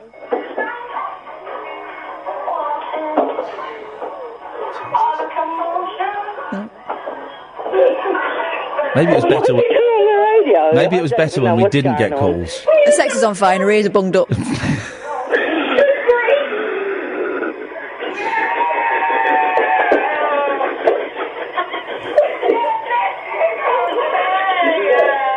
It's only Wednesday. I know. It's only Wednesday. It's a school night. It's going to be a quiet day in that office tomorrow. It is a school night, and that family. And if I remember Tina correctly, it is a mum and a daughter, and I think there is a son there as well. All drunk, all phoning up, singing about sex to each other. Wrong on every level. And that, my friends, is the late night alternative. That's the late night alternative. The LBC will be, whatever. 03444991000. But this is what I think late night radio should be. It's there's no point in us going through the topics of the day because they have been discussed to death. And I'll be honest, I find news really boring. I found the three-line whip thing interesting because it was obviously so bent in its decision, to protect Theresa May and keep her as Prime Minister for a bit. But generally I find news very dull, and it's all been discussed to death by everybody else on this station and everybody else on every other station. And for me, late night radio always has been and should be certainly at least an outlet where people can go, you know what, I'm drunk, I want to phone up, I want to sing Sex is on Fire with my kids. I want to do that. And that's fine. I've not got a problem with that. Let's go to John. Good evening, John. Good evening, Ian. Good evening, John. Good evening, Kath. Hiya, John. Catherine, I sent you a tweet before with a new girlfriend. Ian, did you look at it? Yeah, it was someone made entirely out of teeth. I didn't see it. Catherine's not my matchmaker. No. Anyway, well, when I thought you had a bit of a thing for teeth, so I thought I'd send you that one. Okay, well, you'll have a thing for teeth in a minute when I knock yours out. No bother. He rolls over. Wrong room. Yes. Your wrong room. These topics. This is what the kids want. We can do this every night. Well, I've got something else up there anyway, but yes. I haven't been ringing you for the last few weeks because I've been semi on the wagon, You've had what? Semi on the wagon. Oh. TMI. Virtually on the wagon, then put it out there. Yeah. Okay, yeah. Anyway, the wrong room one. It's that James Blunt song about getting a semi by the sea. I mean, that's what killed his career. I haven't got a clue. Semi got a semi by the sea. Three wise men had a semi by the sea. Dirty boy. Aye. Anyway. So, one night I walked into my daughter's room. Yes. And I was full of drink. Yes. And I can just remember her shouting at us, "Dad, what are you doing? Dad, what are you doing?" Oh, and I was opening the wardrobe door. Yeah. Oh, no. Oh. Yeah. You didn't, did you? No. But I had done in the past. I do remember it once. Very common. What is it? The thing about, right, the stories I've heard about this, blokes usually have had a skinful. We in the wardrobe or on the washing? Well, I've never done it on the washing, I don't think. Yeah. But I did follow it through once, and it must have been Christmas Eve, and I went into the sister-in-law's bedroom and I weighed on all the Christmas presents in the wardrobe. Alcoholism's funny, isn't it? It's funny. But I didn't think anybody noticed. Oh, well, that's There were probably presents that weren't perishable sort of thing, Yeah. Aye. Sort of selection boxes. Aye. Well, I don't know if you can remember. About 6 or 7 weeks ago, I asked you about Ivan Major, and you didn't know him. And I wasn't really good at getting my point across, when I was drinking. And the point I was trying to make was that he was suffering with dementia. Right. But he's since died now. Who has died? Ivan Major. Who's Ivan Major? Well, he was 15 times world speedway champion. Okay, right. Well, does motorbikes, yeah? Six times on speedway, but other championships on available. A similar sport, Yeah. Okay. So as I say, he's died now. But at the time there was a campaign going to try and get a street name for him at the place where he lived in Stockport, Yeah. And at the time it wasn't really going that well, but even since he's died, I think it's being missed out. I think a lot of the fans of his would be the older generation that weren't online. But also, speedway is a minority sport. It is now, yes. Yeah. Men going round and round in a circle on a dirt track. That's what it is. Well, it sounds boring, doesn't it? But, no, it's not my cup of tea. Aye. But there is a lot of skill involved, obviously, it's like... Leaning. Staying on it. Just a bit more than that. Jumping? No, they don't jump. Oh. It's not Evel Knievel or Eddie Kidd. I thought you would know a bit more about it, seeing as you ran quickly to the ice cream van at the Speedway. Oh, yeah. Well, I only imagined the Speedway. I never actually saw running down the Speedway chasing all the ice cream. People are quoting the lyrics to your pop group from nearly 30 years ago. I've arrived. That's amazing. If we'd have known then when we were in that garage. Yeah, this is amazing. Should reform like ABBA, There was talk of that at one point. Reforming. Oh, mate, reform, what's it called? Wow. Reform Wow and come and perform on this show. I want Wow. I will offer... John, listen, I've got to move on because we'll come up to the news, but thank you very much indeed. There's a brilliant Saturday Night Live sketch from about 1976 where, who's the producer? Lorne Michaels comes out and he says, and there's a lot of, in the mid-70s, a lot of talk about the Beatles reuniting. Have you heard this sketch? It's brilliant. A lot of talk about the Beatles reuniting. And Lorne Michaels comes out and he addresses the camera and he says, we've heard lots of rumours about the Beatles reuniting, and I want to address this to four people. John, Paul, George and Ringo. If you are prepared to come on this show, then we will give you $3,000. And he pulls out a cheque for $3,000. Be late for the ads. Pulls out a cheque for $3,000. Says, all you have to do for that is perform 3 of your hits. You divide it any way you want. If you want to give less to Ringo, that's up to you. And here's the thing. Apparently, John and Paul were together in John Lennon's apartment in New York, where Saturday Night Live is filmed, or goes out live, and they were watching it, they're going, shall we rock up? And they almost rocked up to go and do it, but they were too stoned to leave their thing. Imagine that. But, guys, we will pay you $3,000.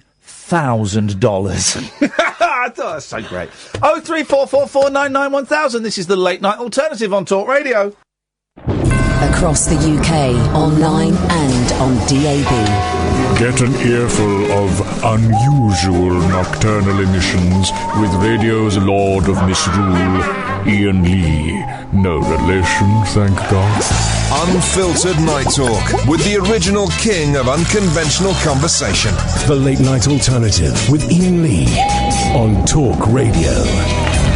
03444991000. So I found the Saturday Night Live skit. It's not the best audio, so you've got to kind of listen. But this is 1976. Bearing in mind that, John Lennon and Paul McCartney are supposedly, I've heard 2 versions of this. They're either watching it together in John's apartment, a mile from where it's being filmed, or the next weekend they're watching the next episode and John says, oh, did you see that offer? We should go down there tonight and do it. Anyway, so it's not the greatest audio, but... Lorne Michaels, the producer of Saturday Night. Right now we're being seen by approximately 22 million viewers. But please allow me, if I may, to address myself to 4 very special people. John, Paul, George, and Ringo, the Beatles. Lately there have been a lot of rumors to the effect that the 4 of you might be getting back together. That would be great. In my book, the Beatles are the best thing that ever happened to music. It goes even deeper than that. You're not just a musical group, you're a part of us. We grew up with you. It's for this reason that I'm inviting you to come on our show. Now, we've heard and read a lot about personality and legal conflicts that might prevent you guys from reuniting. That's something which is none of my business. You guys will have to handle that. But it's also been said that no one has yet to come up with enough money to satisfy you. Well, if it's money you want, there's no problem here. The National Broadcasting Company has authorized me to offer you a certified check for $3,000. That's great. There it is. Can we get a close-up of this, Dave? Which camera is it on? I moved in there. Now here it is, as you can see, verifiably, it is a check made out to you, the Beatles, for $3,000. All you have to do is sing 3 Beatles tunes. She loves you, yeah, yeah, yeah. That's $1,000 right there. You know the words, it'll be easy. Like I said, this check here is made out to the Beatles. You divide it any way you want. If you want to give Ringo less, that's up to you. I'd rather not get involved. I'm sincere about this. If it helps you to reach a decision to reunite, well then, it's worth the investment. You have agents. You know where I can be reached. Just think about it, okay? Thank you. It's good, isn't it? Yes. Then a few weeks later, George Harrison is on. This audio is even worse. This is Paul Simon. George Harrison is on. It's hard to work out that it's George Harrison on this. I just heard a clip of it, but... Fine, I'll tell you one thing, you want to get it straight in the future, you know. I know, but I mean, if you don't go on tonight, on your word. But if you don't go on tonight, it'll break his heart. I mean, it must be... See, I thought that you would understand that if it was, $3,000 for 4 people, then it would just be $750 per people. As far as I'm concerned, I mean, you could have a full $3,000 if the network. Pretty chintzy. Well, I'll tell you what. I mean, I know that there's another $250 available for the opening. The Christmas is live from New York. It's Saturday night. Live from New York. It's Saturday night.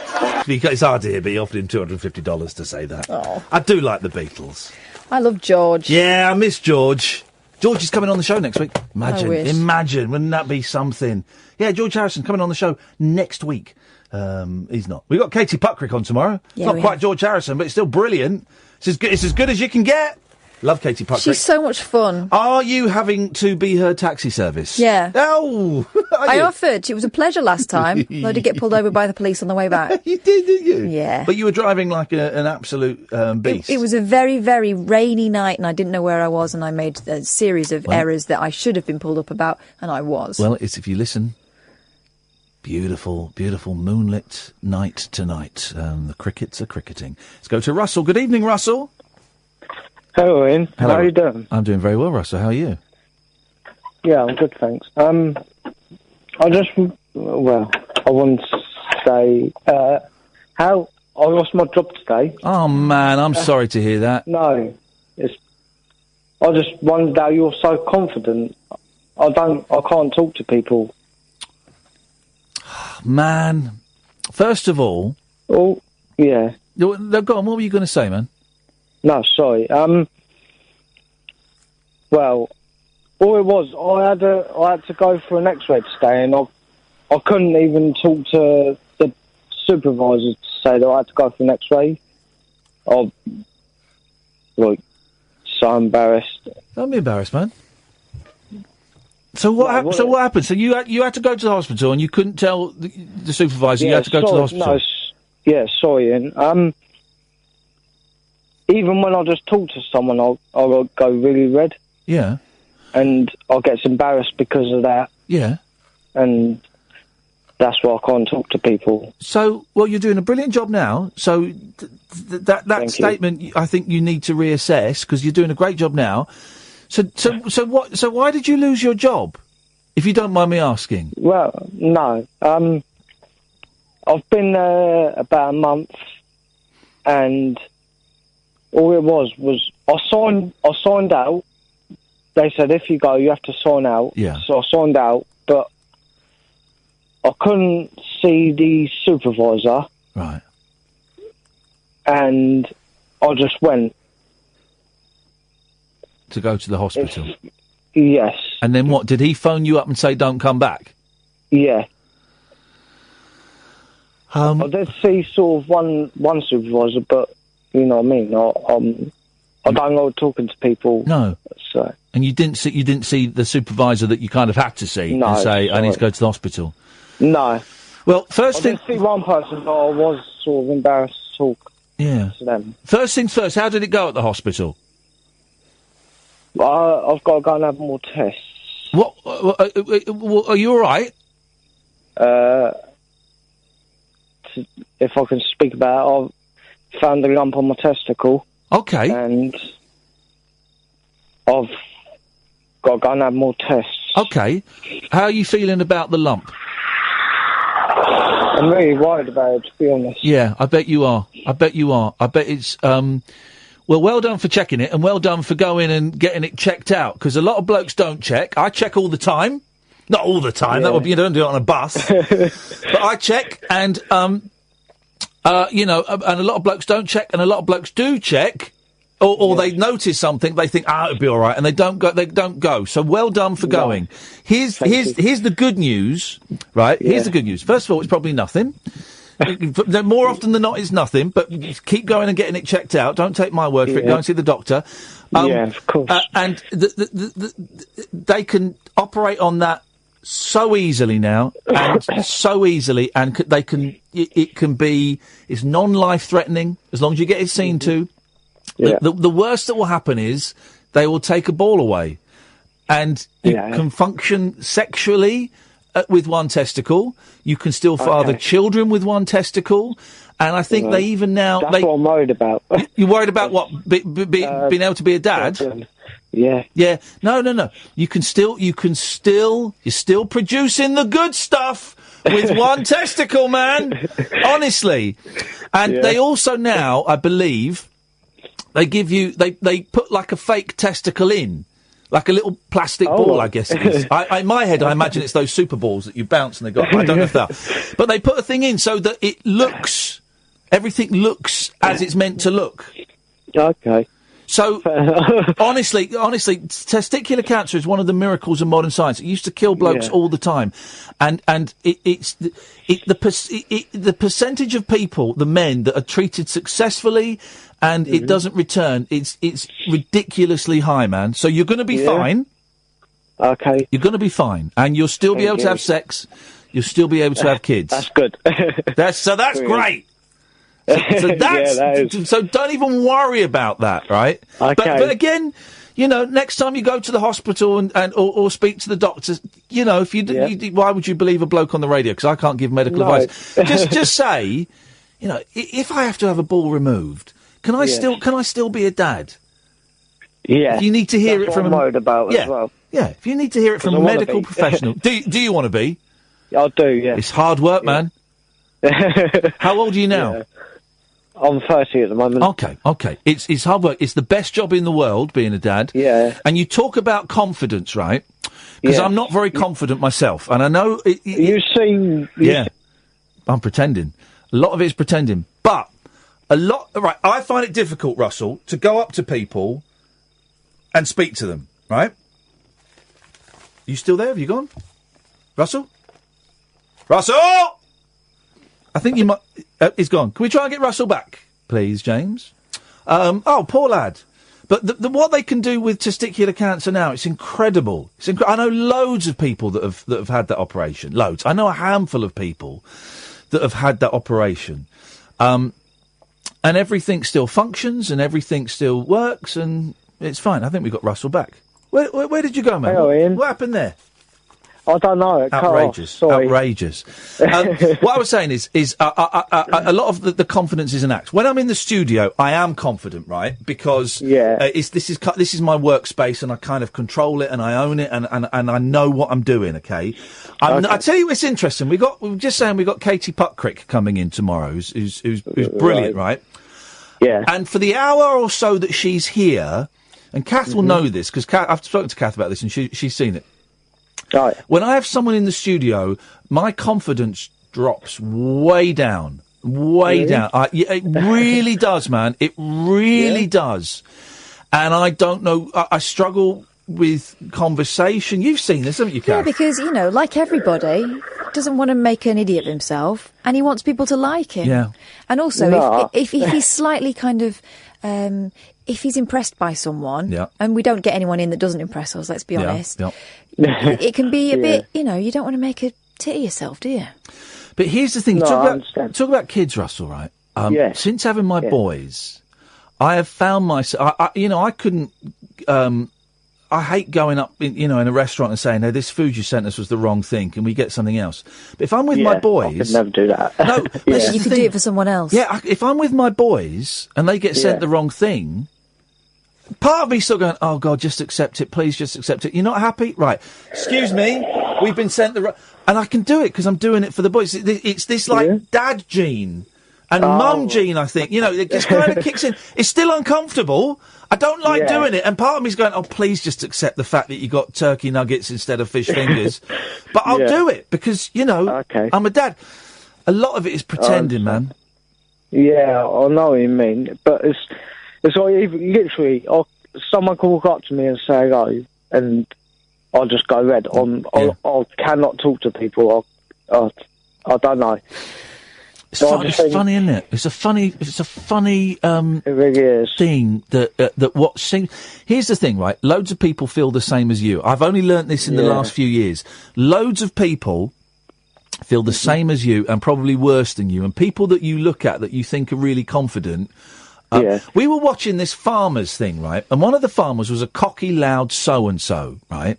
Right. And we were kind of laughing at him and going, well, this guy's an idiot. And then I turned to Kath and said... Well, the reason he's doing it is because he's really shy and insecure. And so he's compensating by being loud and over the top. And once you realise that, it made sense. I know, Everyone's pretending, Russell. This is what I'm learning. Everyone is pretending. No one knows what they're doing, brother. All right. This job that you lost today, do you want it back? I do. I really do want it back, yeah. Would you consider ringing them and telling them what happened today? Because I think that they would be mortified if they knew. Well, I would. I would try and phone them tomorrow. Well, try it, phone them, or I if it's really easy. need the job as well. Exactly. So... Well, if it's easier, why not write them a letter and pop it in? Or an email. Yeah. Are you better on the phone or the same? I'd say I'd be better writing or doing an email. Yeah. Could you do an email that your supervisor would see tomorrow? Because I imagine you want to get this sorted out as soon as possible. Yeah, I could. I do, definitely. I need to work. I want to work. Of course you do, man. Of course you do, because you're a good bloke. Yeah. Why don't you write him a little email tonight? Yeah. And tell him what you've told me. Not about the shite. You don't need to tell him that. But if you tell him, look, I'm really sorry. Yeah. Not been thinking properly because I've been really worried. I've found a lump on my testicle. I've been going to the hospital for that. I'm probably going to have to go a few more times. Of course I should have told you about it. I'm sorry, but I'm really worried. Is there any chance I could come back in and we could start again? Something like that. Yeah, I'll do that tonight. Do it tonight, man. Do it tonight. Yeah. Read through it a few times, and then if you're happy, send it off, And here's, again, another thing I'm learning. Honesty. Honesty is the best thing. It's so hard to be honest sometimes, but actually it generally it generally works. Give it a go, man, and I will do. If you feel up to it, give us a call. I don't talk much. It's fine. You've done amazingly. Do you know how many people listen to this show and never phone us? Yeah, it's a massive step. We've done something brilliant. I've listened. I've only found your station in the last month, but I think it's an amazing station. Well, you've done a wicked job tonight, Russell. You should feel proud. Yeah, mate, you should feel proud. You've done a good job. And you know what else as well? There'll be people listening at home who've got the same thing and are worried about it, and you will have given them something to think about. If you feel up to it tomorrow, mate, give us a call and let us know how it goes with the job.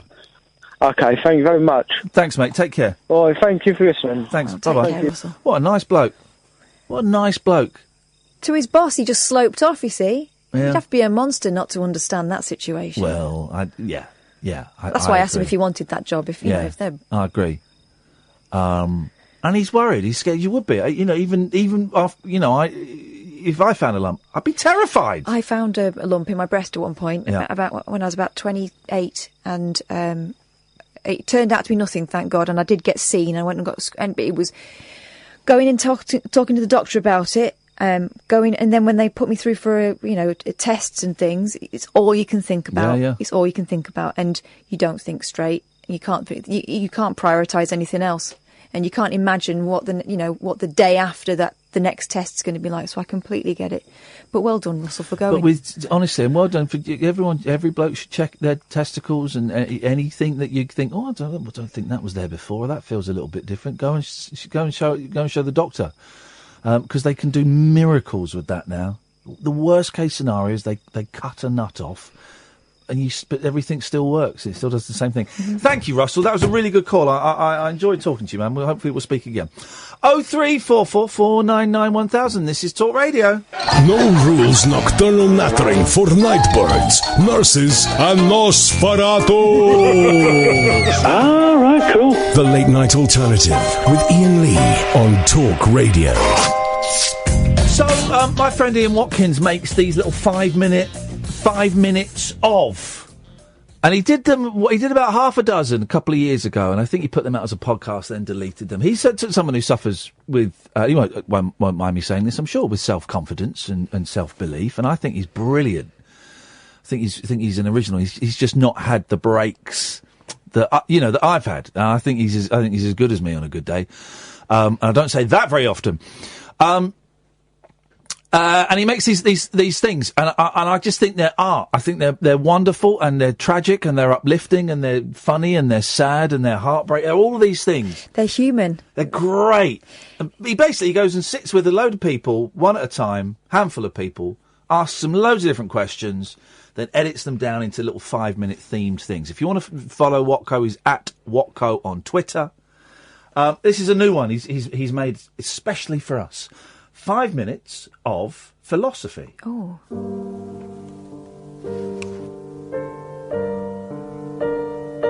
It's a great day to sell green hoovers.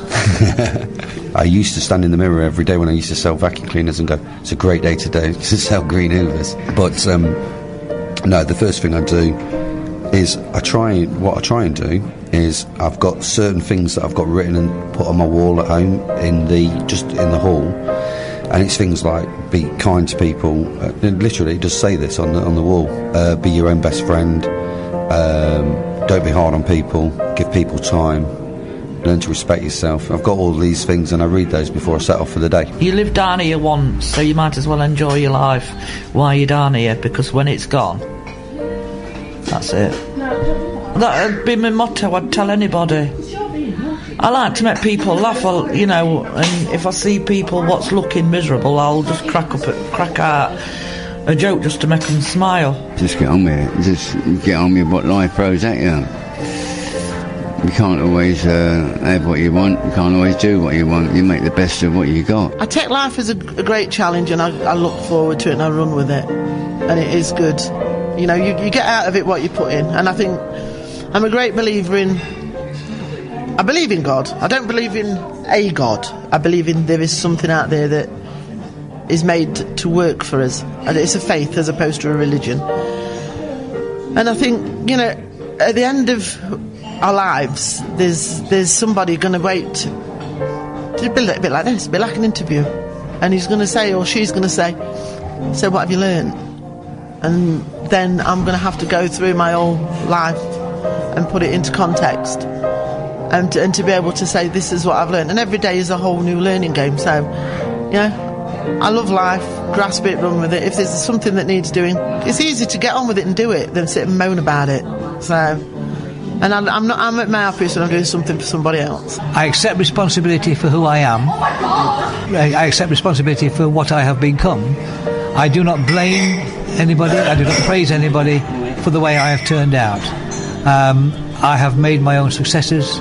I have made my own failures, and I live by them and I accept them, and they are everything that has happened to me has made me what I am. Whether it was of my own volition or by accident or whatever, if I'd have changed it, I could have done. But I accept what I am, so I am my own person. I am nobody's tool. I am nobody's fool, but my own. I don't drink. I don't smoke. Don't do drugs. I'll eat the odd bit of chocolate now and then, but who doesn't? You've got to enjoy life. Can't be totally boring. I just think most things you've got to just ride through them, because you can't alter fate or whatever, can you? If it's meant to be, it'll be, and you've just got to deal with it the best way you can,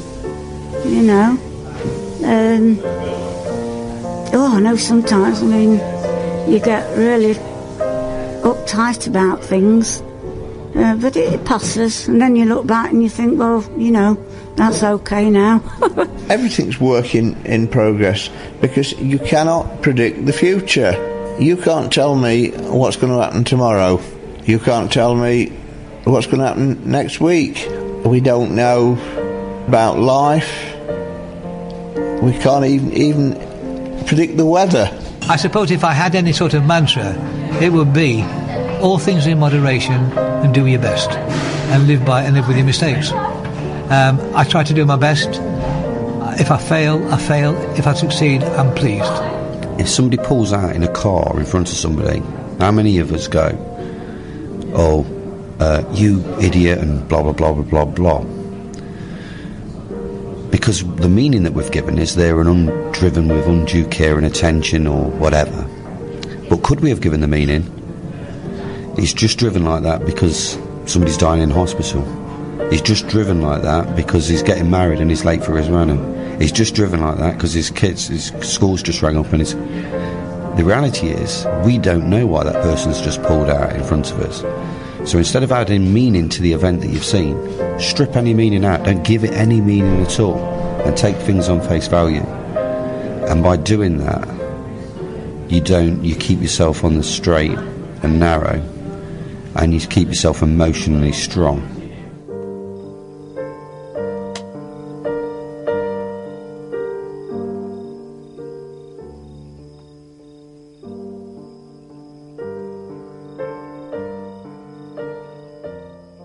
Good, that, isn't it?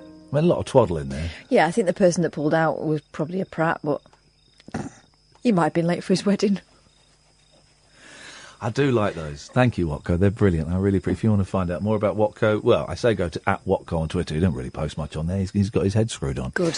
0344 499 1000 is the telephone number if you want to give us a call. The last half an hour of the show before Paul Ross. It's Wednesday, only Wednesday, isn't it? I was thinking, is it Friday? No. So tomorrow, busy day, going to Oxford, to Vox Pop, which I hate doing. But I'll do it. And I'll do it really well. And then coming in and doing the show tomorrow. And then straight after the show, I'm getting a taxi, a cab, a mini cab, a private car, to whisk me to Portsmouth, where I should be staying at a top-class hotel in Portsmouth. Travel tavern. And then I'm getting up at 8 o'clock in the morning. So I think it took me 3 hours to get to Portsmouth last time. Wow. Did it? Didn't it? 2.5 hours? 2.5 hours. 2.5 hours it took. I got there about 3:30. Yeah. Did you sleep? No, I couldn't on the way down. Do you want me to bring my travel pillow in tomorrow? You can have it. Yeah, that'd be wicked. All right. No, don't, because then I'll have to carry it. So, no. And what will be yours? It won't fit up there. So this is Friday. So tomorrow night after the show, going to Portsmouth. Then Friday morning, getting up at 8, having breakfast, then getting the ferry to the Isle of Wight. And then I'm going to be broadcasting live from the Isle of Wight for Loose Women. Then as soon as that finishes, getting back on the ferry, getting in the car, trying to get back home to Windsor for 5 o'clock so I can pick the kids up from school. Oh! Don't they come out at 3:30? Oh! They can stay in after school club. So that's my life at the moment, guys. And suddenly... Well, you're in demand. I'm in demand. Why is the Sun got beef with YouTube? Done a lot of stories this week, including front page, about YouTube being rubbish. And I wonder why. I wonder what it is. I wonder how the Sun is losing money because of YouTube. That's what it'll be. Either the Sun is losing money or YouTube. By the way, Tommy Boyd's reasoning for why they were having a pop at John Cleese was wrong. And Tommy Boyd's deconstruction of the Mr. Creosote sketch was pompous bullshine. It's a sketch about a fat bloke. It's not about capitalism. It's not about capitalism. What are you talking about? It's a sketch about a fat bloke. That's all it is. Yeah. That's all it is. Is it all by the same person? Have they just done like a massive... Is this just a series? A massive investigation by one person? YouTube stars are being paid to encourage students to cheat. Pay me, I'll encourage students to cheat. In fact, I'd say it for free. Kids, cheat, and copy people and get brainy mates to help you out and do it for you. When I was studying in Spain, there is a whole culture over there of cheating in exams. Yeah. And the teachers know you're doing it. You get extra marks for cheating. If they don't catch you, they think fair play. They know you. There's a whole. I had a boyfriend there, and he told me all these different ways that people cheated. There were transmitters, writing things inside the bar, all that stuff. Well, excuse my language, and the Spanish are shits. My God, there is a picaresque culture. That's not even a word. There is. Picturesque. No, picaresco. Well, it's a Spanish word for picturesque. Videos by prankster Adam Saylor and British gamer JMX, who have nearly 6.5 million subscribers combined, have carried ads for EduBirdie, which offers essays for cash. Oh, well, the YouTube stars are being paid to encourage students to cheat. Well, that just means...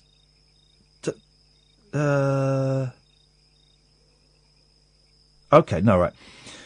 Okay.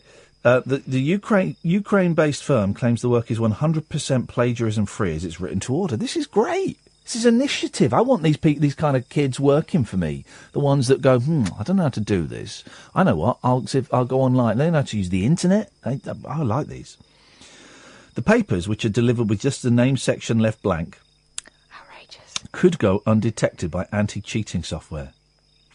Sam Gyimah, University's Minister for England, Killjoy, said, "It's clearly wrong because it is enabling and normalising cheating, potentially on an industrial scale.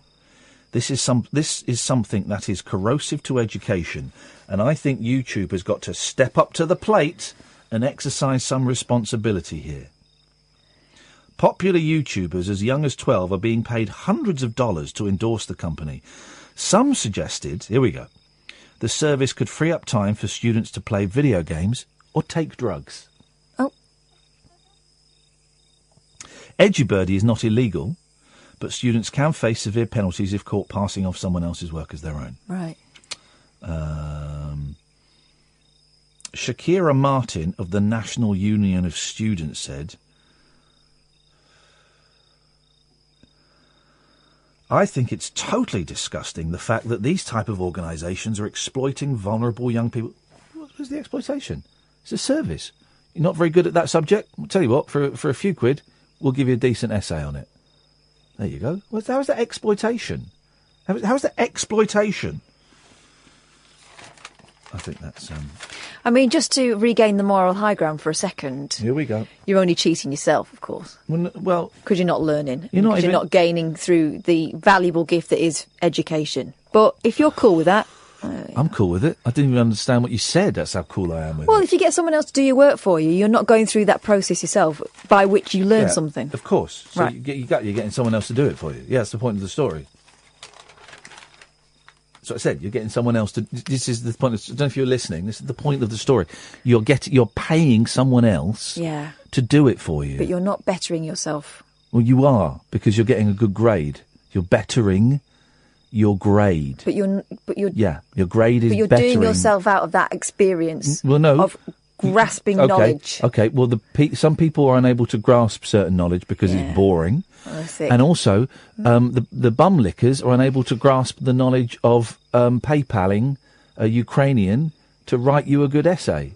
So, who's the winners? Who's the losers? It's very murky, very murky territory. It's hard to tell. It's hard to tell there.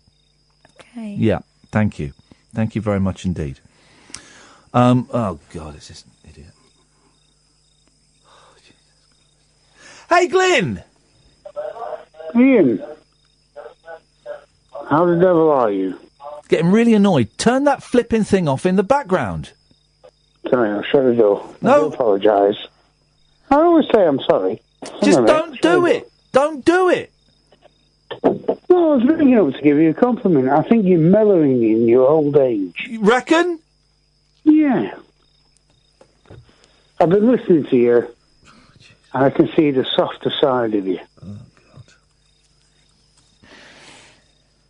Oh, I'd like your opinion, please. On what? You've not said anything that I can offer an opinion on. I think you're mellowing, and I can feel your softer side. Why do you want validation from me? I don't want validation. You do. Every call. I've worked this out. Every call is you seeking validation from me. Because I'm trying to get your spirit.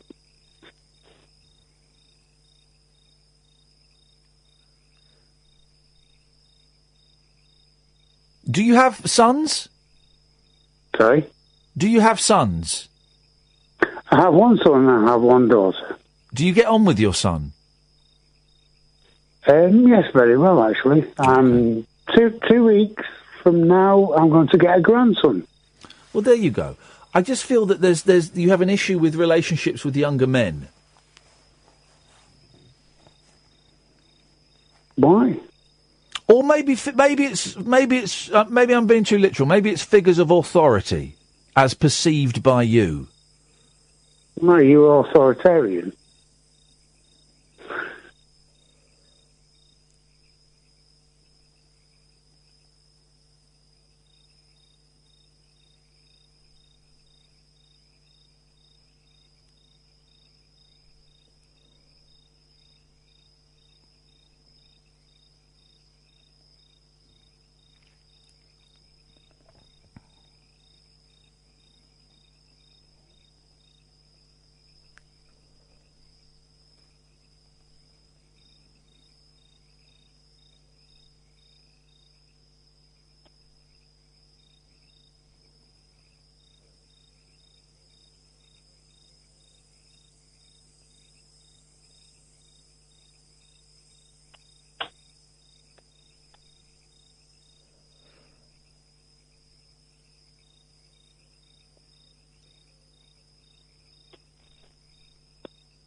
Couldn't enjoy the silence, could he?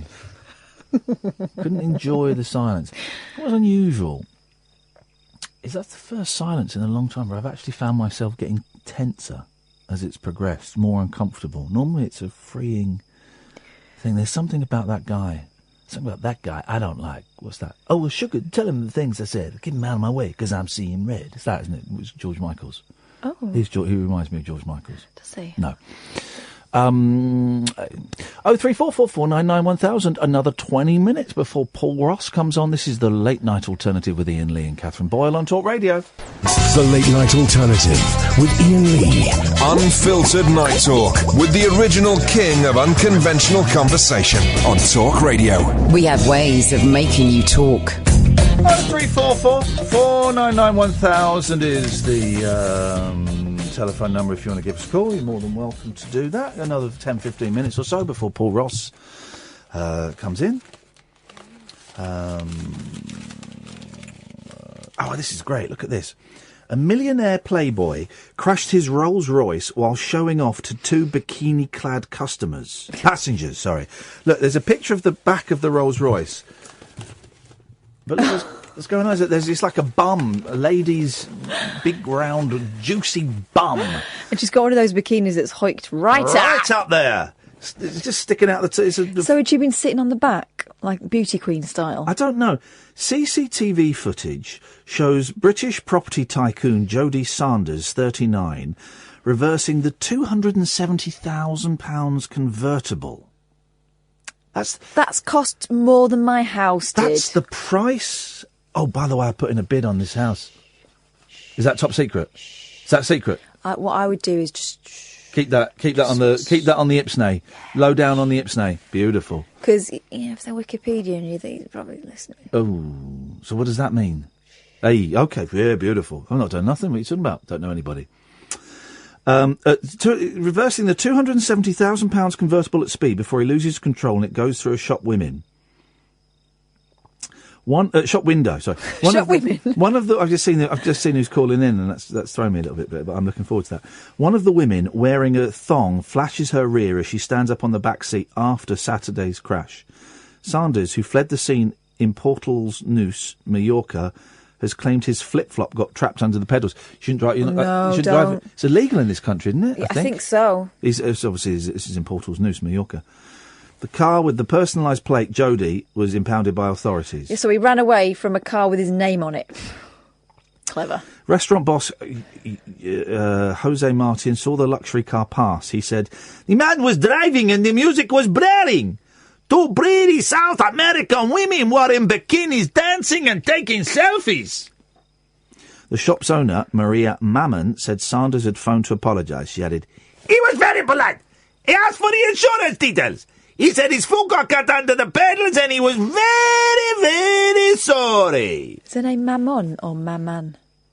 Maman. Mamen. Okay, Mamen. Okay. Mammon means sucker. Sanders, an ex of reality TV star Imogen Thomas, divides his time... boring then. I'll go to this. Look who this is. Hello, Manny. Hello, Ian. Hello, Gav. Manny! Manners maketh the Manny. Ooh. How are you? Someone fell off the wagon. No. Sounds like it, man. What's going on with you? No, you don't want to know. We do. I kind of do. It sounds like you've had the crap kicked out of you. All got sectioned. Mate, what happened? Why? I had about 6% vision in my eyes.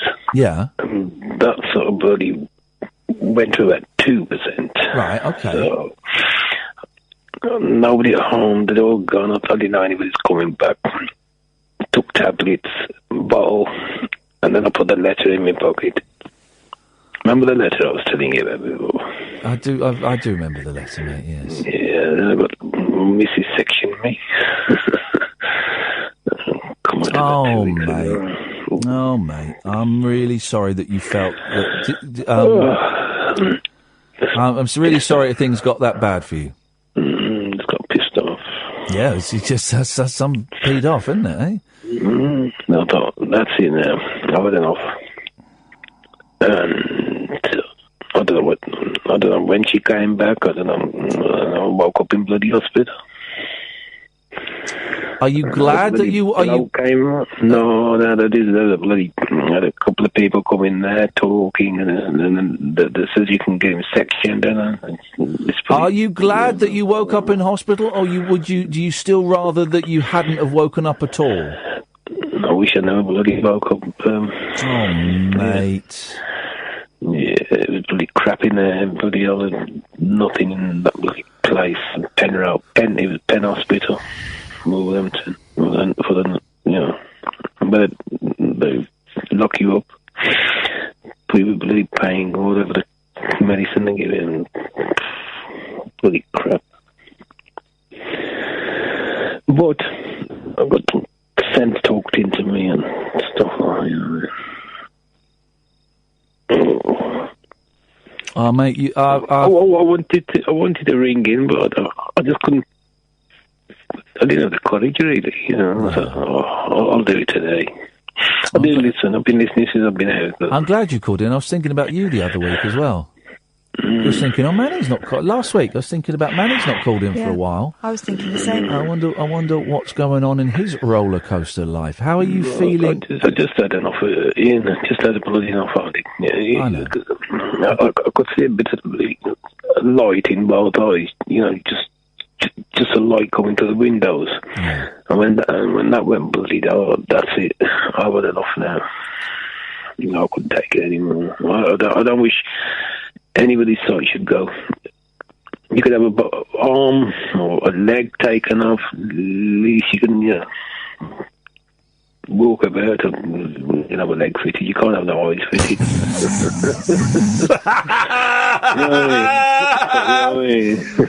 You have your leg taken off, you can still walk about. But you could have artificial leg put up, right? Yeah. Haven't they invented computer eyes yet? Have they not done computer eyes? They had this thing with some glasses or something, but it don't work.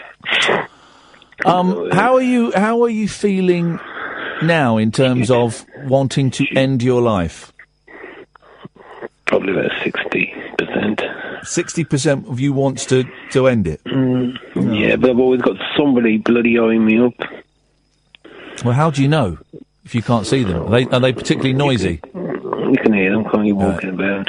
You can hear them in the house. Okay, what can we do? What do we do to get you to...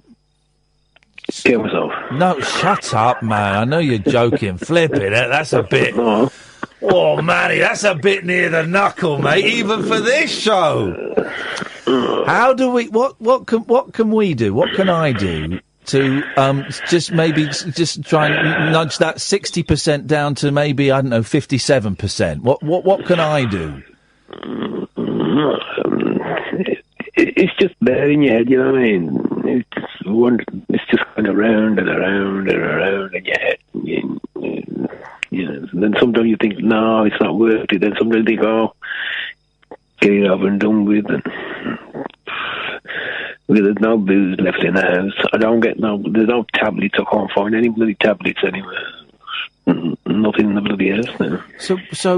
But you were doing so well at not drinking. It just got to me. But drinking is a depressant. Drinking magnifies depressed and suicidal feelings. So when they, if it's manageable, drinking a load of booze makes it unmanageable. Because I was on morphine tablets for because of my foot. Oh yes. And then I had them, knocked the ball back and took the tablets. Never mind. It's all back to myself now, anyway.